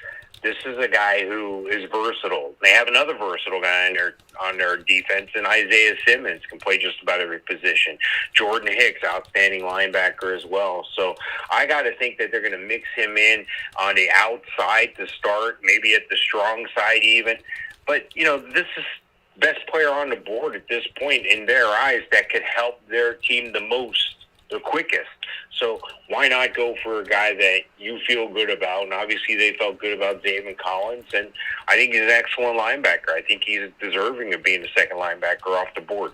Yeah, I think it's great to see, great to see Tulsa get the respect, Zaven Collins get the respect, and to see Collins go here higher than we both thought he would go, I think is wonderful. And I think it's a true testament to his work ethic, to what he put forward, and to the fact that the American Athletic, which I talk about all the time, I wouldn't say something unless I believed in it. The only reason why I support them is because I feel that they have the talent. And I don't think that they get the credit that they deserve. So to see him get some credit, I think is fantastic. Number 17th overall, Mike, this guy dropped. I was wondering, when you watch things, and he dropped to the second day. And, it's kind of like if you watch the movie Draft Day and the GMs are calling each other going, is there something wrong with this guy? Are you seeing something I'm not seeing? Because this guy was falling in the board, and I was like, is this a character issue? Is this an injury we don't know about? Why is this guy falling out of the first round? Jeremiah Owusu-Koramoah fell out of the first round. We both had him going 17th to the Las Vegas Raiders. A linebacker out of Notre Dame. The Raiders ended up taking at this pick offensive tackle out of Alabama, Alex Leatherwood. What are your thoughts on this, and what are your thoughts about Jeremiah falling out of the first round? I thought it was a curious pick here, and you're right. It makes you wonder, is there something wrong? Is there something I missed? And, sometimes that's all it takes, is one person to have that thought that everybody else has the same thought, or they thought. I didn't think Leatherwood was the best offensive lineman on the board. I thought Christian Darsaw was from Virginia Tech. So kind of surprised me in a way. But again, here's a guy from Alabama, can play outside. I think he's going to play better if he played guard, but they're going to put him at right tackle in Vegas. So this is going to be a curious move. Maybe they saw something not everybody did, but hey, it is what it is. This is what it's about. I think Leatherwood's capable of being a top, highly drafted offensive lineman. When there's another guy on the board that I got rated higher, I just raised my eyebrows a little bit. Yeah, and neither you nor I had Alex Leatherwood going in the first round. So the fact that they're protecting their quarterback and looking to help the running game is great. Just not an area that I thought they would go to, especially since Josh Jacobs has done a fantastic job himself. Number 18 overall, you and I both thought that the Miami Dolphins would go Najee Harris, and they stunned here a little bit.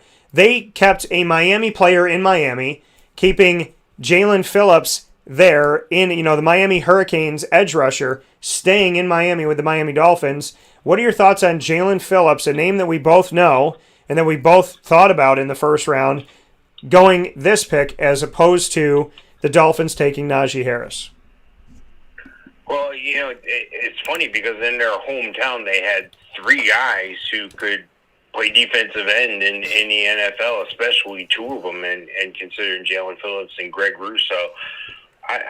Edge rushers, that's a coveted thing in the NFL. I mean, if you don't have a way to protect your quarterback, and if you don't have a way to attack the other quarterback, well, you're not doing what you're supposed to do on the field. So it's going to be interesting to see how they use him. Daniel Agba up front, who've been doing well. I think they're going to mix him in. I think they see him more as a project, but that can have some immediate impact. A lot of NFL teams find quality in rotating those defensive linemen in and out so they don't have to go every play. They're obviously going to use him in passing situations to start. And this is a guy who can rack up double-digit sacks in the NFL. I like the pick. And that's the thing, too, is you look at the fact that, we thought that they would go and help their rushing attack. But, with an edge rusher, bringing in Jalen Phillips, bringing in a guy in the area, again, a Miami player gives that immediate, you're going to get butts in the seats for that. You're going to get fan support. People are going to be excited to see him that are Hurricanes fans, might translate into Dolphins fans now.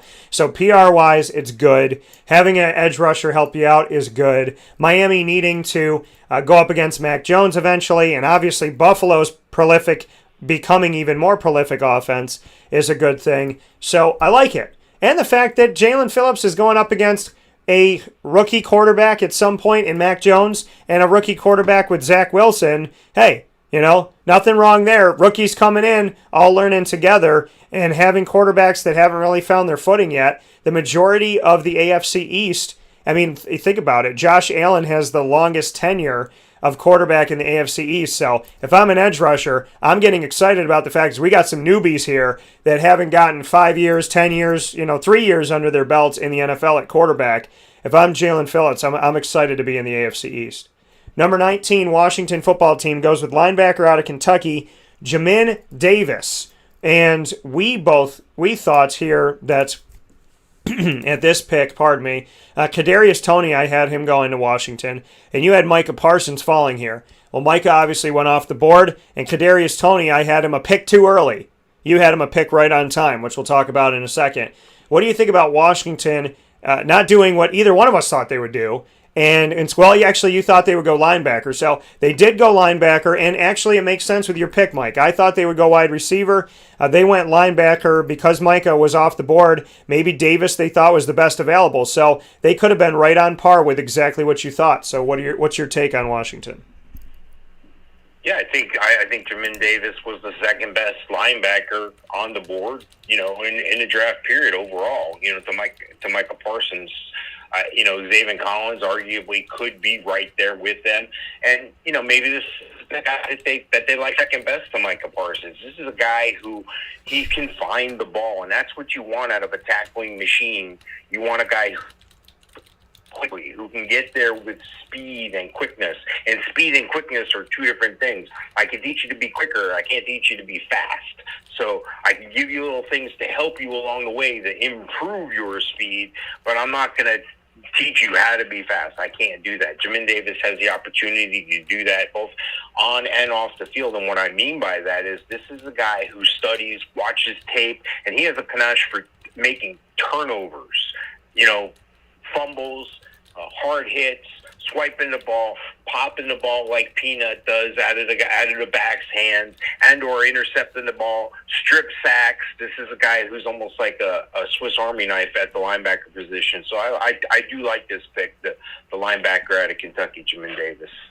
Yeah, and at number 20, and I think the pick is a good pick too for Washington. I think they need help all over. And, they have a lot of things to figure out at tight end, at running back, at quarterback, at wide receiver, at defense. I mean, really, Washington could have made any pick here, and it would have made sense. So, I understand why they did it. And you having Micah Parsons and them going with Jamin Davis makes sense, again, because same position at linebacker, and with Parsons off, they could have easily thought in Washington that Davis was the best available, so they took it, which would make your pick be right on par. 20 was traded, obviously, here. As we mentioned earlier, the Bears trading up to get Justin Fields at 11 with the Giants, who went down to 20. You and I both thought the Giants would get a wide receiver at this pick. I thought they would get Terrace Marshall Jr. out of LSU. You thought they would get Kadarius Toney. The Bears would get Kadarius Toney out of this. With the pick being flip-flopped, we thought the Bears would take a wide receiver. I thought the Giants would take a wide receiver. So the Giants did. So my pick was right on par with that. As far as the 20th pick, you had Kadarius Toney to a different team, but it was right. So you had the right player, different team due to the trade. I had the right position, different player. So what are your thoughts on Kadarius Toney going 20 to the Giants? Yeah, I like Kadarius Toney a lot. I think he can do a lot. He can offer your team a lot. He runs 4.38. But then again, this year, everybody's running a 4.4 practically. But he's always had that speed. He's always had that ability to get open. He's always had that ability to escape tackles on it's either 33 or 36. I can't remember off the top of my head. But basically about a third of the time, he gets the ball in his hands. He's going to make somebody miss. He's going to elude tacklers. And you want a guy who can elude 30%, 33% of the tackles that are coming his way. I look at him and I'm trying to compare his game to one guy, and the only guy I can compare his game to is Tyreek Hill. And that's a scary thought for opponents in the NFC East, because I'm not saying that these other names at receiver are world beaters, but they got a healthy set of receivers here for Daniel Jones when you consider Darius Slayton, Kenny Golladay, John Ross, super fast, Sterling Shepard, Dante Pettis. Okay, he wasn't what he was supposed to be. They had a deep dive and Davis Sills on the roster as well. So there's some names here, but I think Kadarius Toney is going to be given every opportunity to get on the field and make plays happen. He's a scary player. You got to figure out a way to make sure the other team is scared of him by putting him in a position to be successful. As long as the Giants make opportunities for him, he's going to pay them back well for drafting him at 20. Yeah, I think it's great that they got Kadarius Toney. Again, the Giants traded down. They get a wide receiver in Kadarius Toney. They haven't had a wide receiver in like 2 years at least with the Giants of any note on the team that could be a number one guy. Kadarius Toney comes in with a great situation. Daniel Jones gets a huge weapon. Saquon Barkley gets some alleviation from everything that he has to do, hopefully. I think it's great. The Giants got draft stock in the future, and they got Toney. I think that they arguably won this thing, and if Justin Fields pans out, then both teams won it. So I think it could be it could be great for both the Bears and the Giants here. I love the pick at 20 with Kadarius Toney. I think it's fantastic for the Giants, and a big shout out to them. And Cowboys fans, please understand something. You now have to go up against Devontae Smith in Philly and Kadarius Toney with the New York Giants. So something interesting to say here. But you got Micah Parsons to help you out in case those guys come across the middle, so that's good too. Mike, 21, you and I both had Elijah Vera Tucker going to the Colts at number 21 to protect their quarterback situation, which has changed over the years. Kwity Paye, who we had going a little bit earlier, to Minnesota.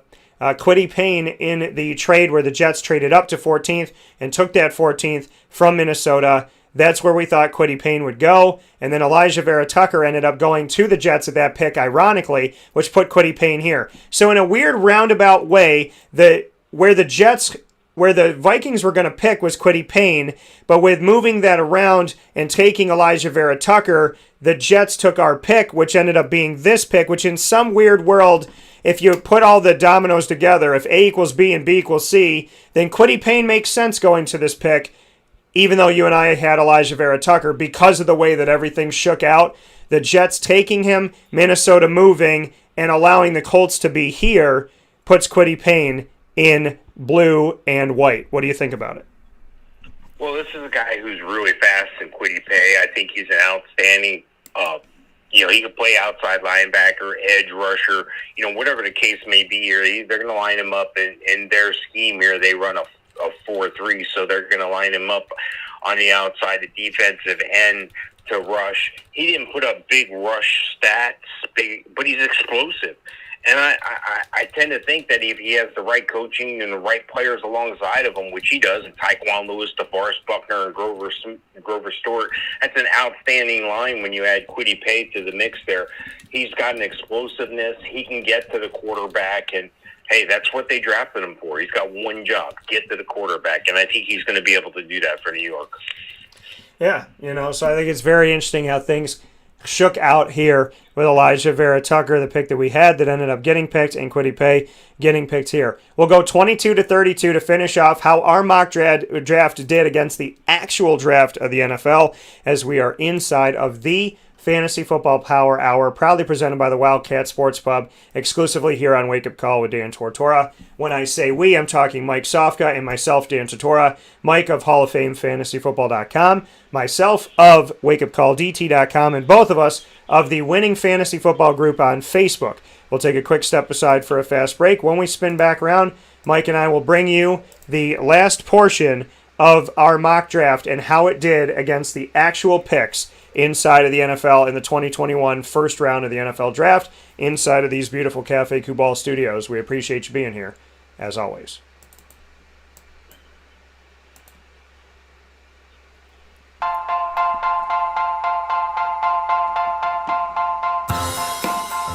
Cafe Kubal Mobile Cafe brings the cafe experience to you.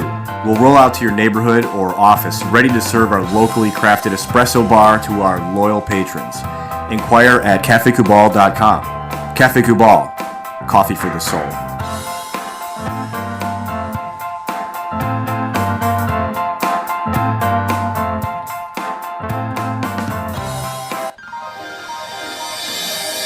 Ma and Pa's Kettle Corn and Popcorn Factory, located on 201 7th North Street in Liverpool, is home to over 40 flavors with more than 200 flavors in their total wheelhouse. Sky's the limit for this sweet and savory Central New York company. Keep it local at your parties, fundraisers, wedding showers, baby showers, and more by calling 315-450-MA-PA. That's 315-450-6272 for popcorn bars with custom flavors and colors at your upcoming event. Make sure to visit them on 201 7th North Street in Liverpool, New York. And for more information, go to maandpazsnacks.com. Ma and Pa's Kettle Corn and Popcorn Factory. How corny are you?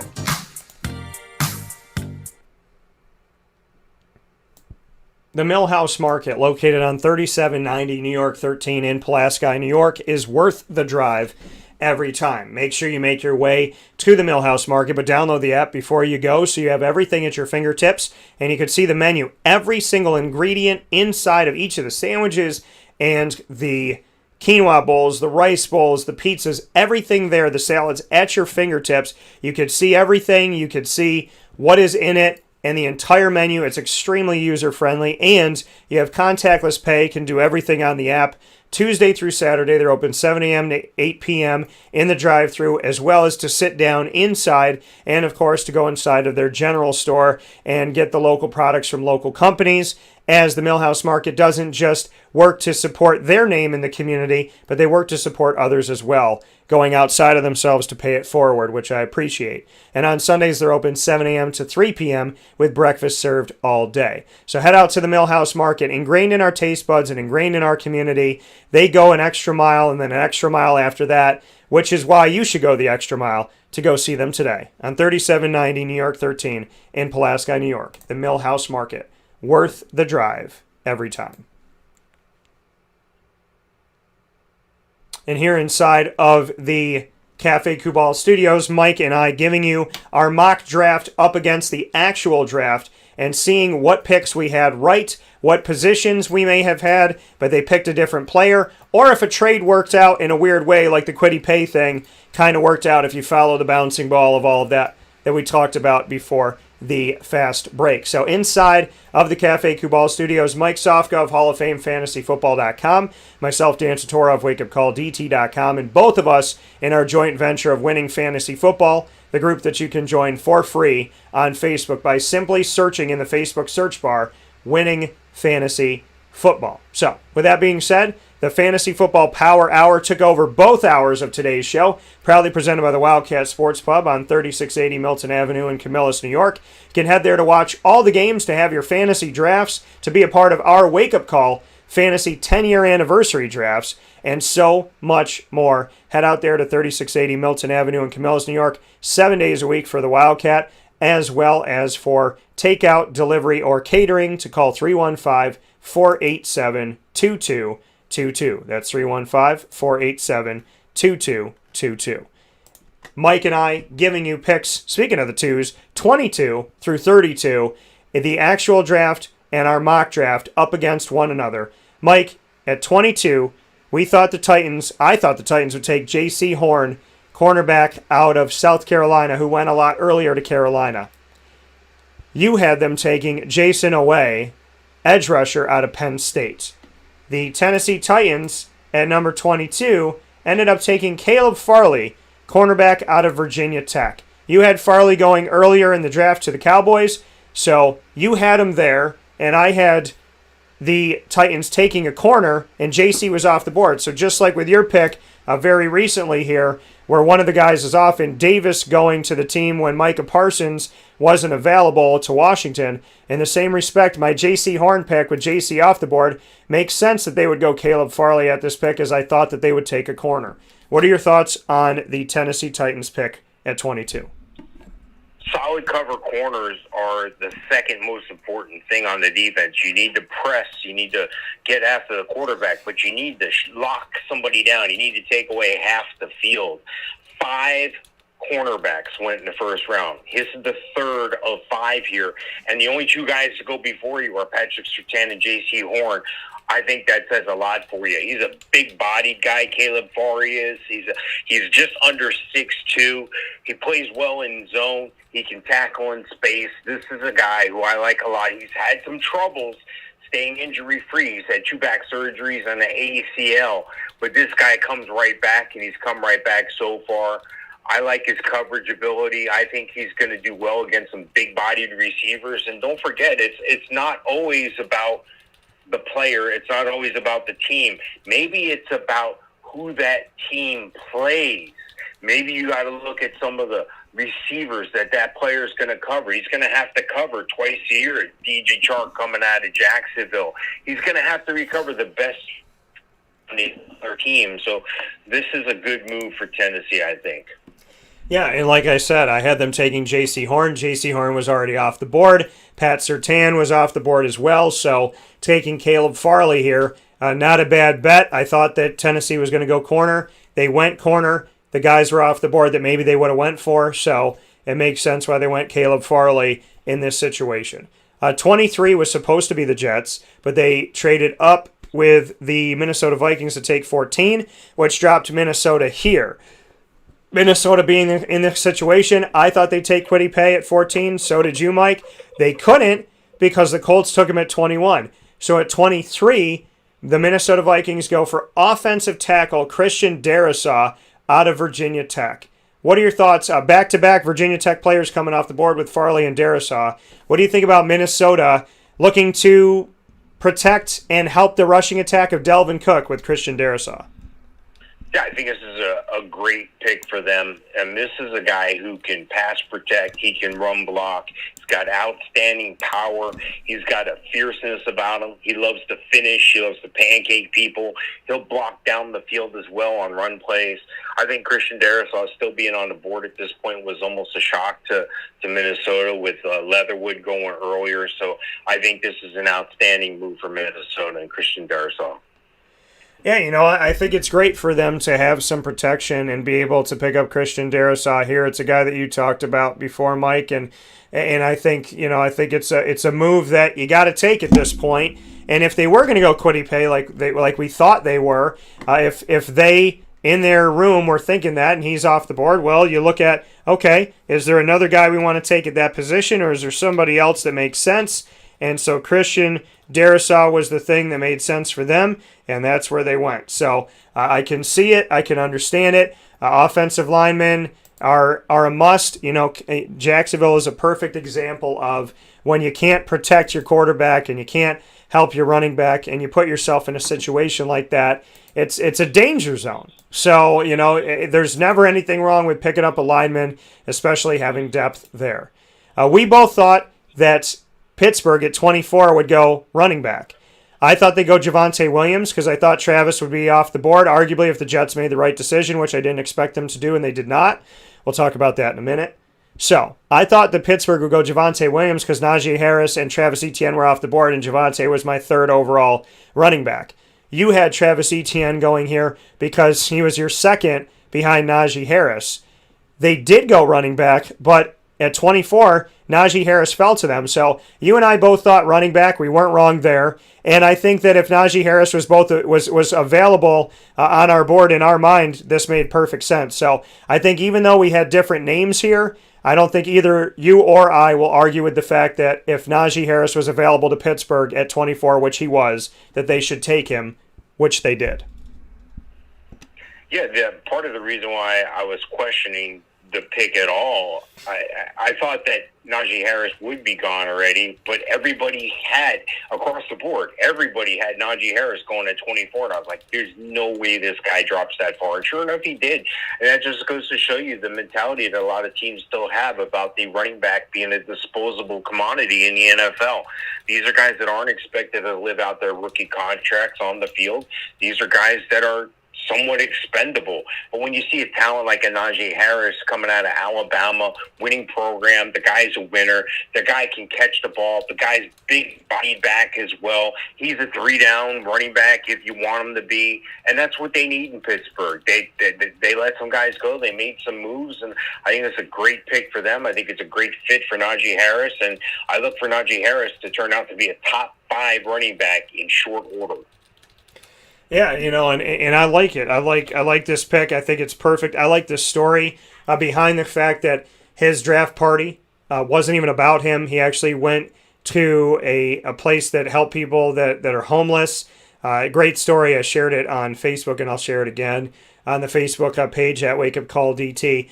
But to know that Najee Harris had a draft party that wasn't even about him, it was about displaced families, families trying to find a home, just like he was, and the place that he stayed at with his family when he was growing up for a couple of years, I believe, that he went back there and he brought them pizza and brought them chicken, brought them, different desserts and whatnot and party favors so that he could make the day about them and say thank you to them for housing him.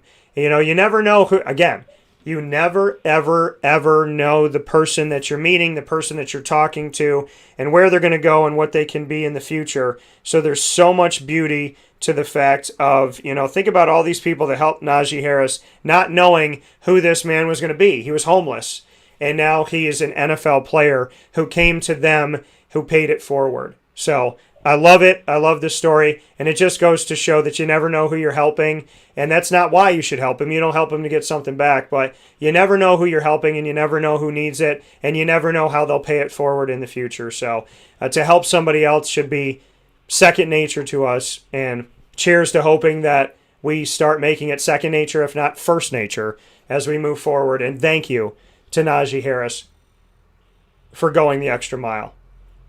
25th you and I both thought that Pat Fryermuth was going to be taken off the board by Jacksonville, tight end out of Penn State.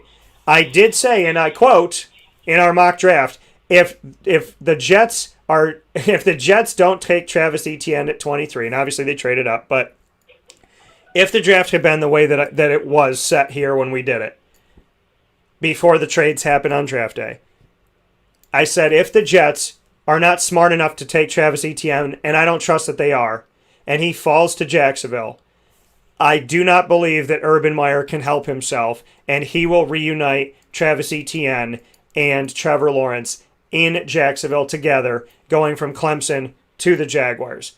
It's exactly what happened. What do you think about the pick? I was a little stunned initially, but, now hearing news that Urban Meyer's made mention to using Travis Etienne kind of like he used Percy Harvin at Florida. Kind of gives you a flash. He's kind of like Percy Harvin, kind of like Kadarius Toney. Well, this is Travis Etienne. This guy can score from anywhere on the field. He's a one-cut runner, puts his foot in the ground and takes off. He can catch the ball. He played on a national championship caliber team for quite a few years, so he has a proven track record. I don't think they burned him out or used him up. I think they used him effectively, and I think he's going to be an excellent pro and an excellent fit for Jacksonville. And you're right. What other comfort can you have besides a tight end than your running back who you're real familiar with? And not all the time is it just talent. Sometimes it's getting used to working with talent, getting used to guys' idiosyncrasies, getting used to this look means that, and so forth. So you can't. It takes a long time to develop that. You already have some of those patterns right here with Trevor Lawrence and Travis Etienne, both proven commodities. So I think it's a great pick. I'm excited to see how Urban Meyer uses Travis Etienne. Yeah, you got a guy who knows his quarterback, who can block for him, knows his tendencies. Listen, bringing Clemson to any NFL team is not a bad idea.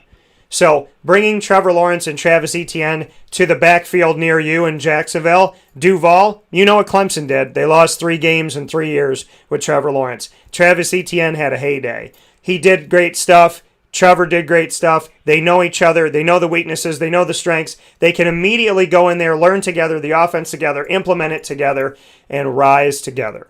So I love it.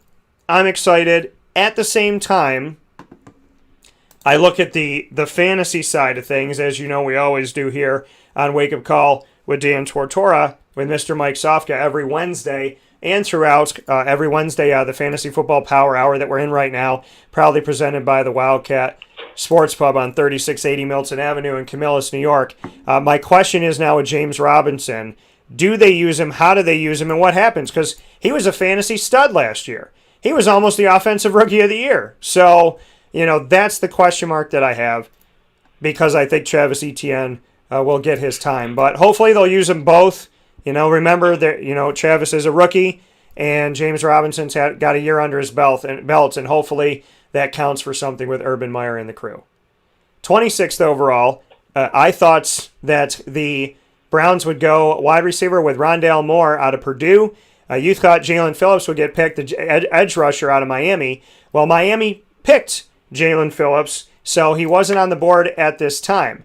So looking at who the Browns went with, they went with Greg Newsome the second, a corner out of Northwestern. In the last couple drafts, Mike, they have been going heavy on their secondary. What do you think about the Browns going with Greg Newsome out of Northwestern?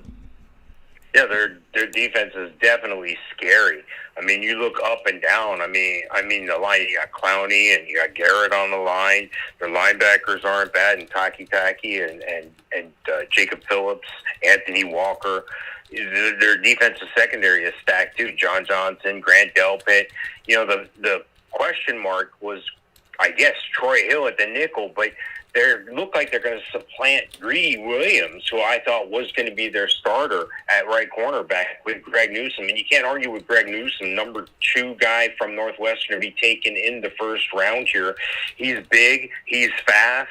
Again, a cover corner is coveted because that can help your pass rush as well. If half the field is automatically covered just about every play, your pass rushers can pin their ears back and go after the quarterback. So this gives everybody a benefit. This gives the line another boost at Cleveland.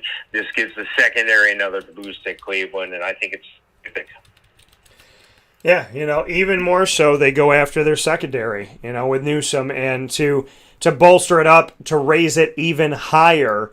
And, Cleveland, low-key trying to work to have a very electrifying secondary, and maybe the most electrifying secondary in the NFL. As far as youth goes and longevity, they're building, and I don't know if people are necessarily paying attention to it, but I'm going to call some attention to it. They brought my guy, Sheldrick Redwine, from Miami that I covered when he was being recruited out of high school. He's out there. He got there recently. A lot of stuff going on in Cleveland with their secondary. Something to watch. And shout out to Northwestern out of the Big Ten, like Mike said, having 2 guys drafted in the first round.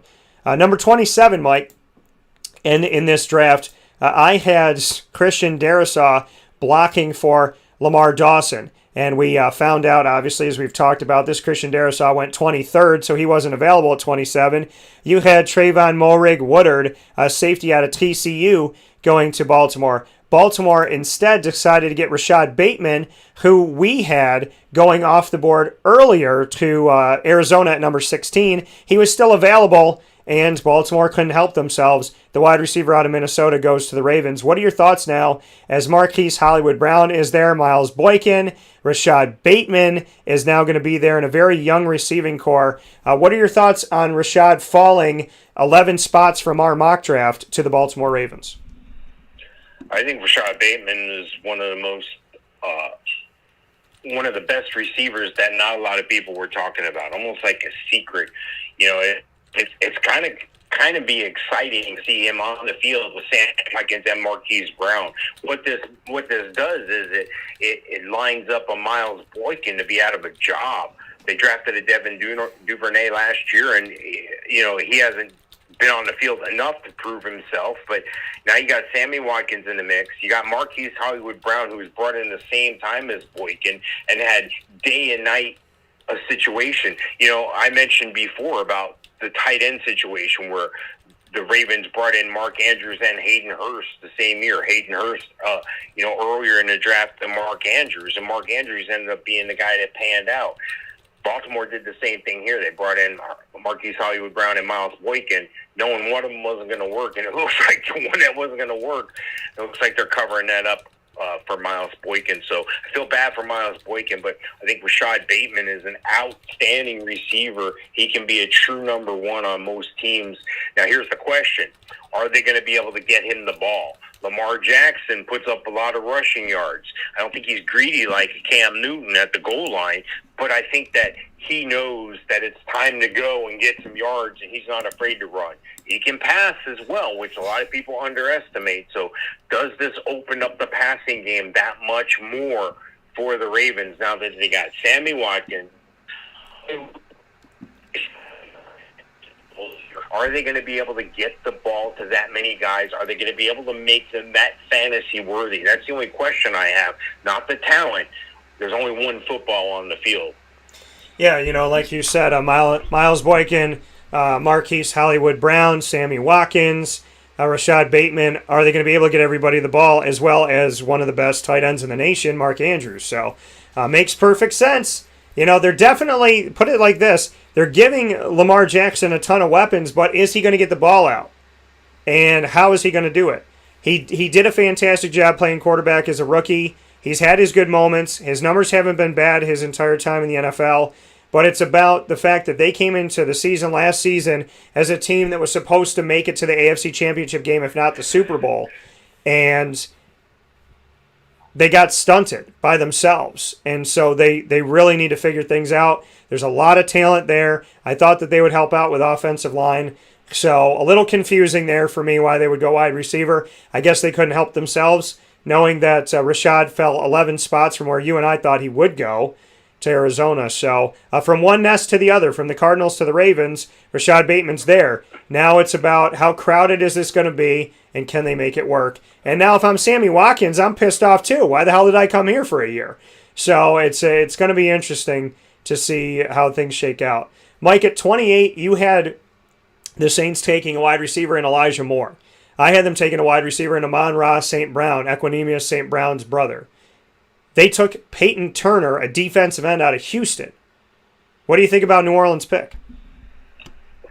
Well, when you look at the math, it makes a lot of sense. Just because Cameron Jordan's getting up there in age, they still have Marcus Davenport on the other side, and Peyton Turner's a guy who has the potential. He has the skills, he has the speed, he has the size, but he's still considered to be a work in progress. So this makes a lot of sense. He can line up behind Cameron Jordan. He can learn from him, and he'll probably get some opportunities to pass rush, and barring an injury, I don't think he's going to be a starter, but he's going to have opportunity to grow. So I think it's a tremendous opportunity for both Peyton Turner and the Saints, and hopefully it'll work out for both of them here. Yeah, we know that, as I said years ago, the Saints would win a Super Bowl when they finally had a little bit above average defense, one that was average or above average, and they did that, and they beat the Colts and Peyton Manning at the time when Drew Brees had enough on defense to help him out.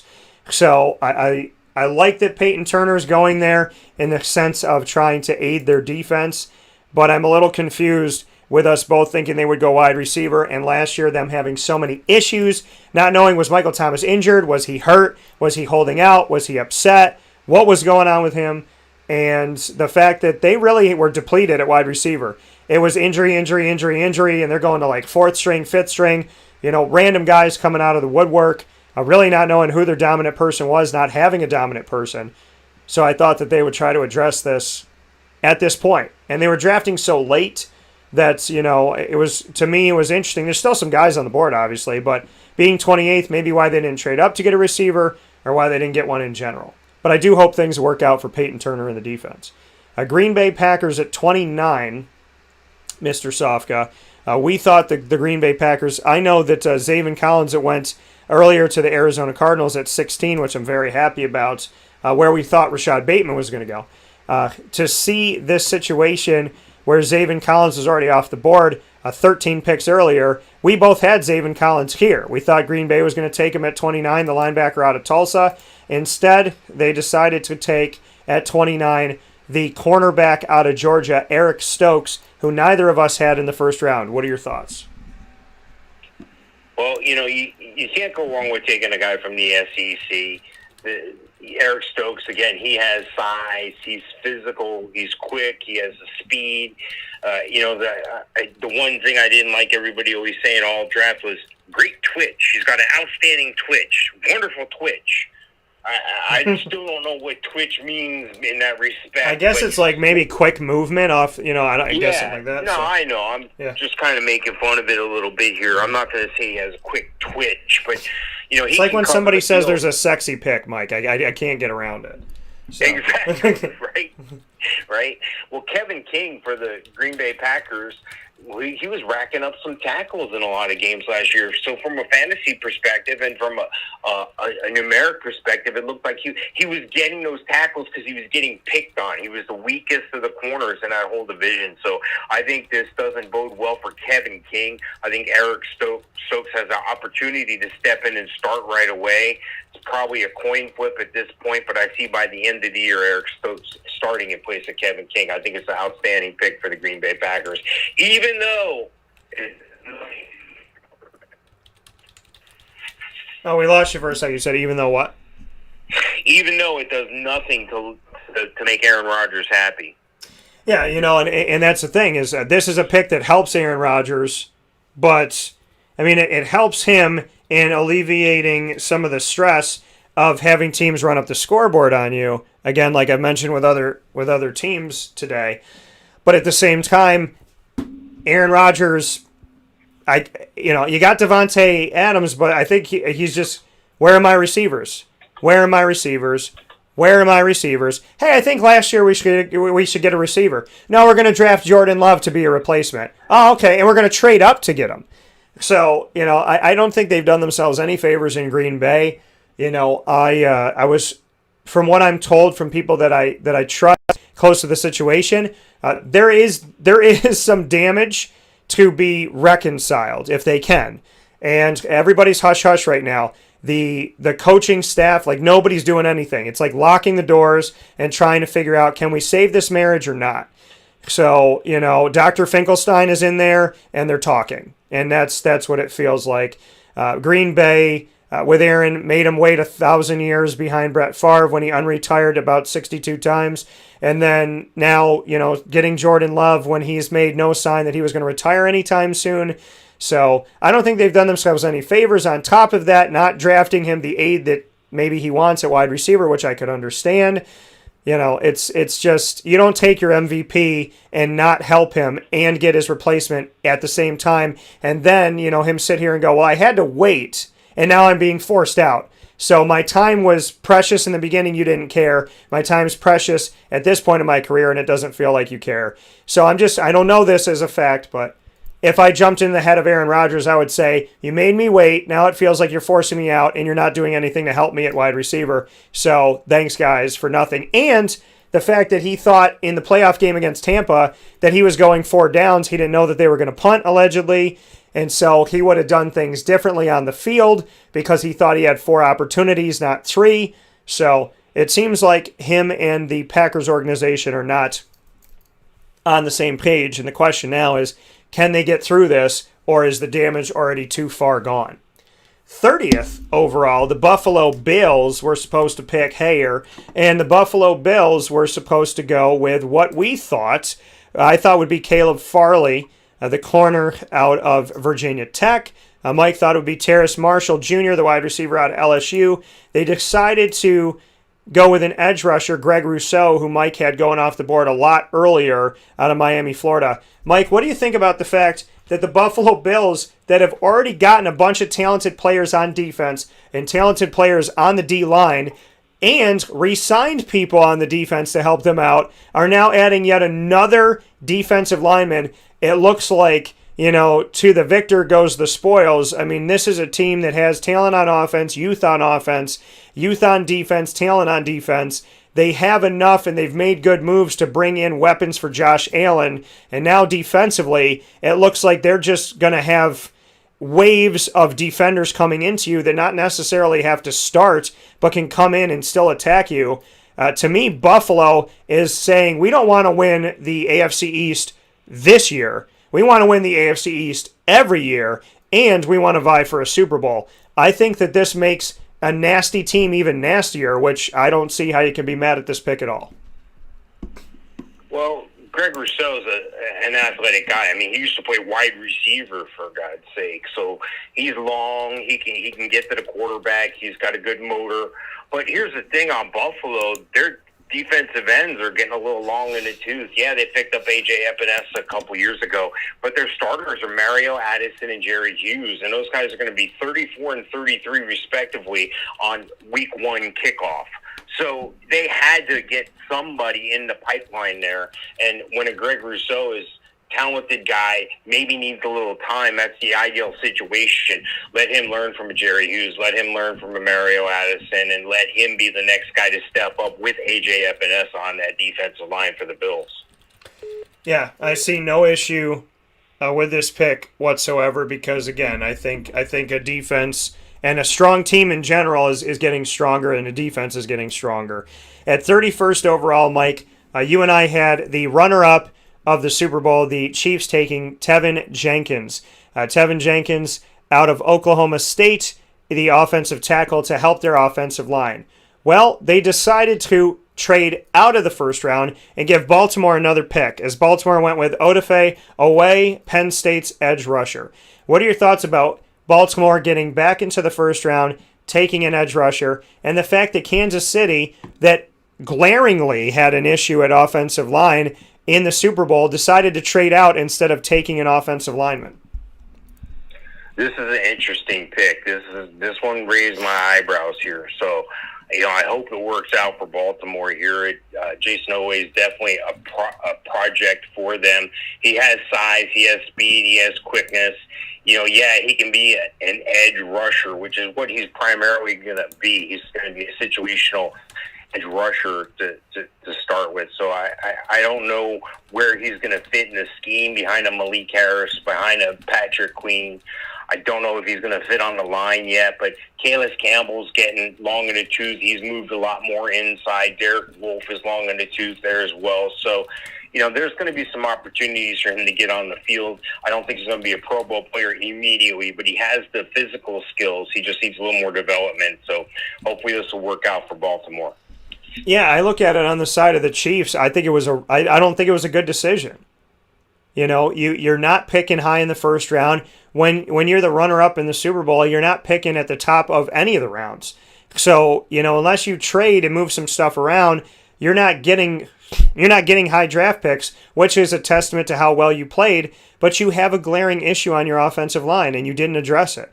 So I don't agree with the Chiefs making this pick or trading this pick away and getting out of the first round. I don't think it was a smart decision to make, and I think they needed the help, and hopefully it doesn't blow up in their face that they didn't take the chance here when I think they should have.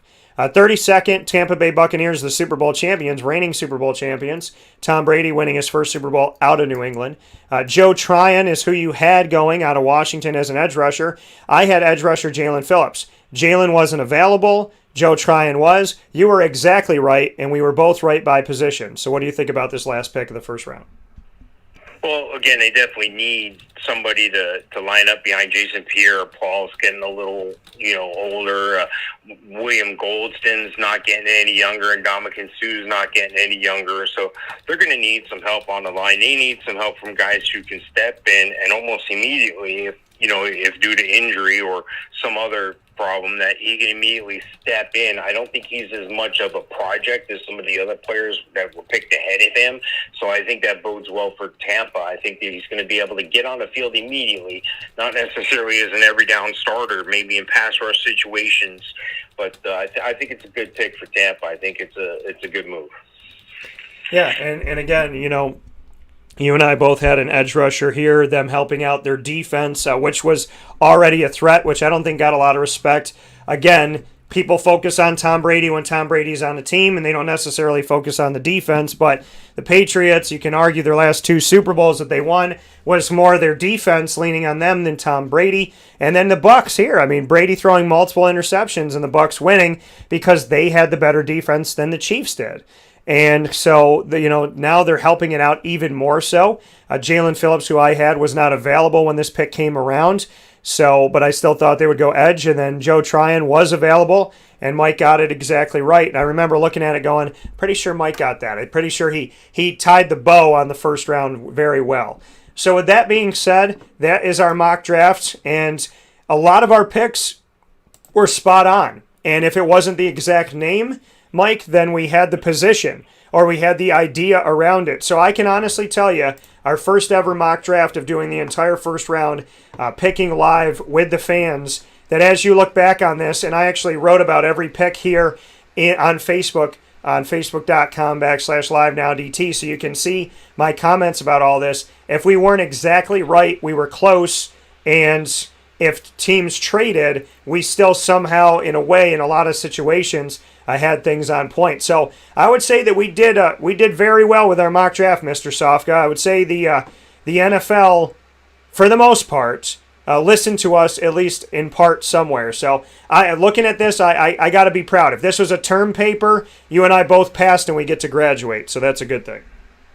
Well, it's good and bad. Like I said, a lot of these guys aren't going to work out, unfortunately. And, if you take a look at it, a year from now is the better time to look at it. And 3 years from now is a really good time to look at it. But I think our mock draft was more instead of being what should they take, it was what will they take. And I think we did okay there. And, time will tell if the NFL and us were right. I don't want the NFL to come back and blame us and go, well, you said, I don't want that. I don't think that's going to happen, though. So I think it was fun to do. I appreciate the opportunity. Yeah, and as always, Mike and I push the envelope to do even more and to bring you something that's innovative, different. And, basically, as I told Mike a long time ago, I want to create a show that I would want to go back and watch myself if it wasn't me doing it. And so, like if it was a total stranger and this was the premise and this was all the stuff, would I go back and watch it?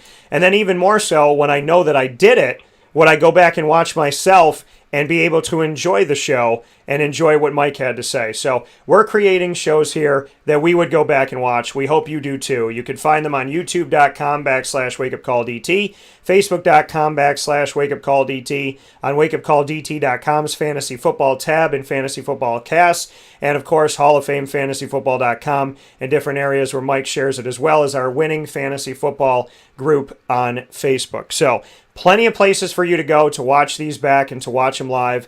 Proudly presented by the Wildcat Sports Pub, the home of fantasy sports, and of course our fantasy football leagues in Central and Upstate New York on 3680 Milton Avenue in Camillus, New York. Mike, as always, thank you for everything, and being the astute professional that you are, and really making this fun and making these shows that I can't wait to go back and watch myself on a rainy day.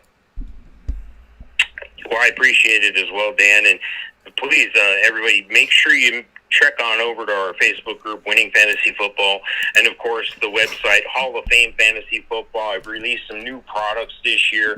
You can win your draft. You can dominate your draft real affordably. I have the Adjusted Explosive Index, the grading for wide receivers there as well. That really helps you in dynasty leagues. So by all means, please give us a shout.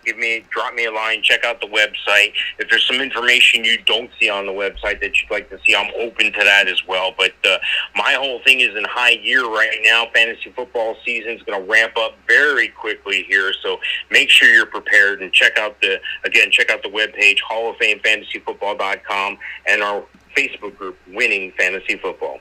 Absolutely. As always, Mike, I'll talk with you soon, and thank you for everything, and stay safe. All right, thank you, Dan. Speak with you next time. Take care.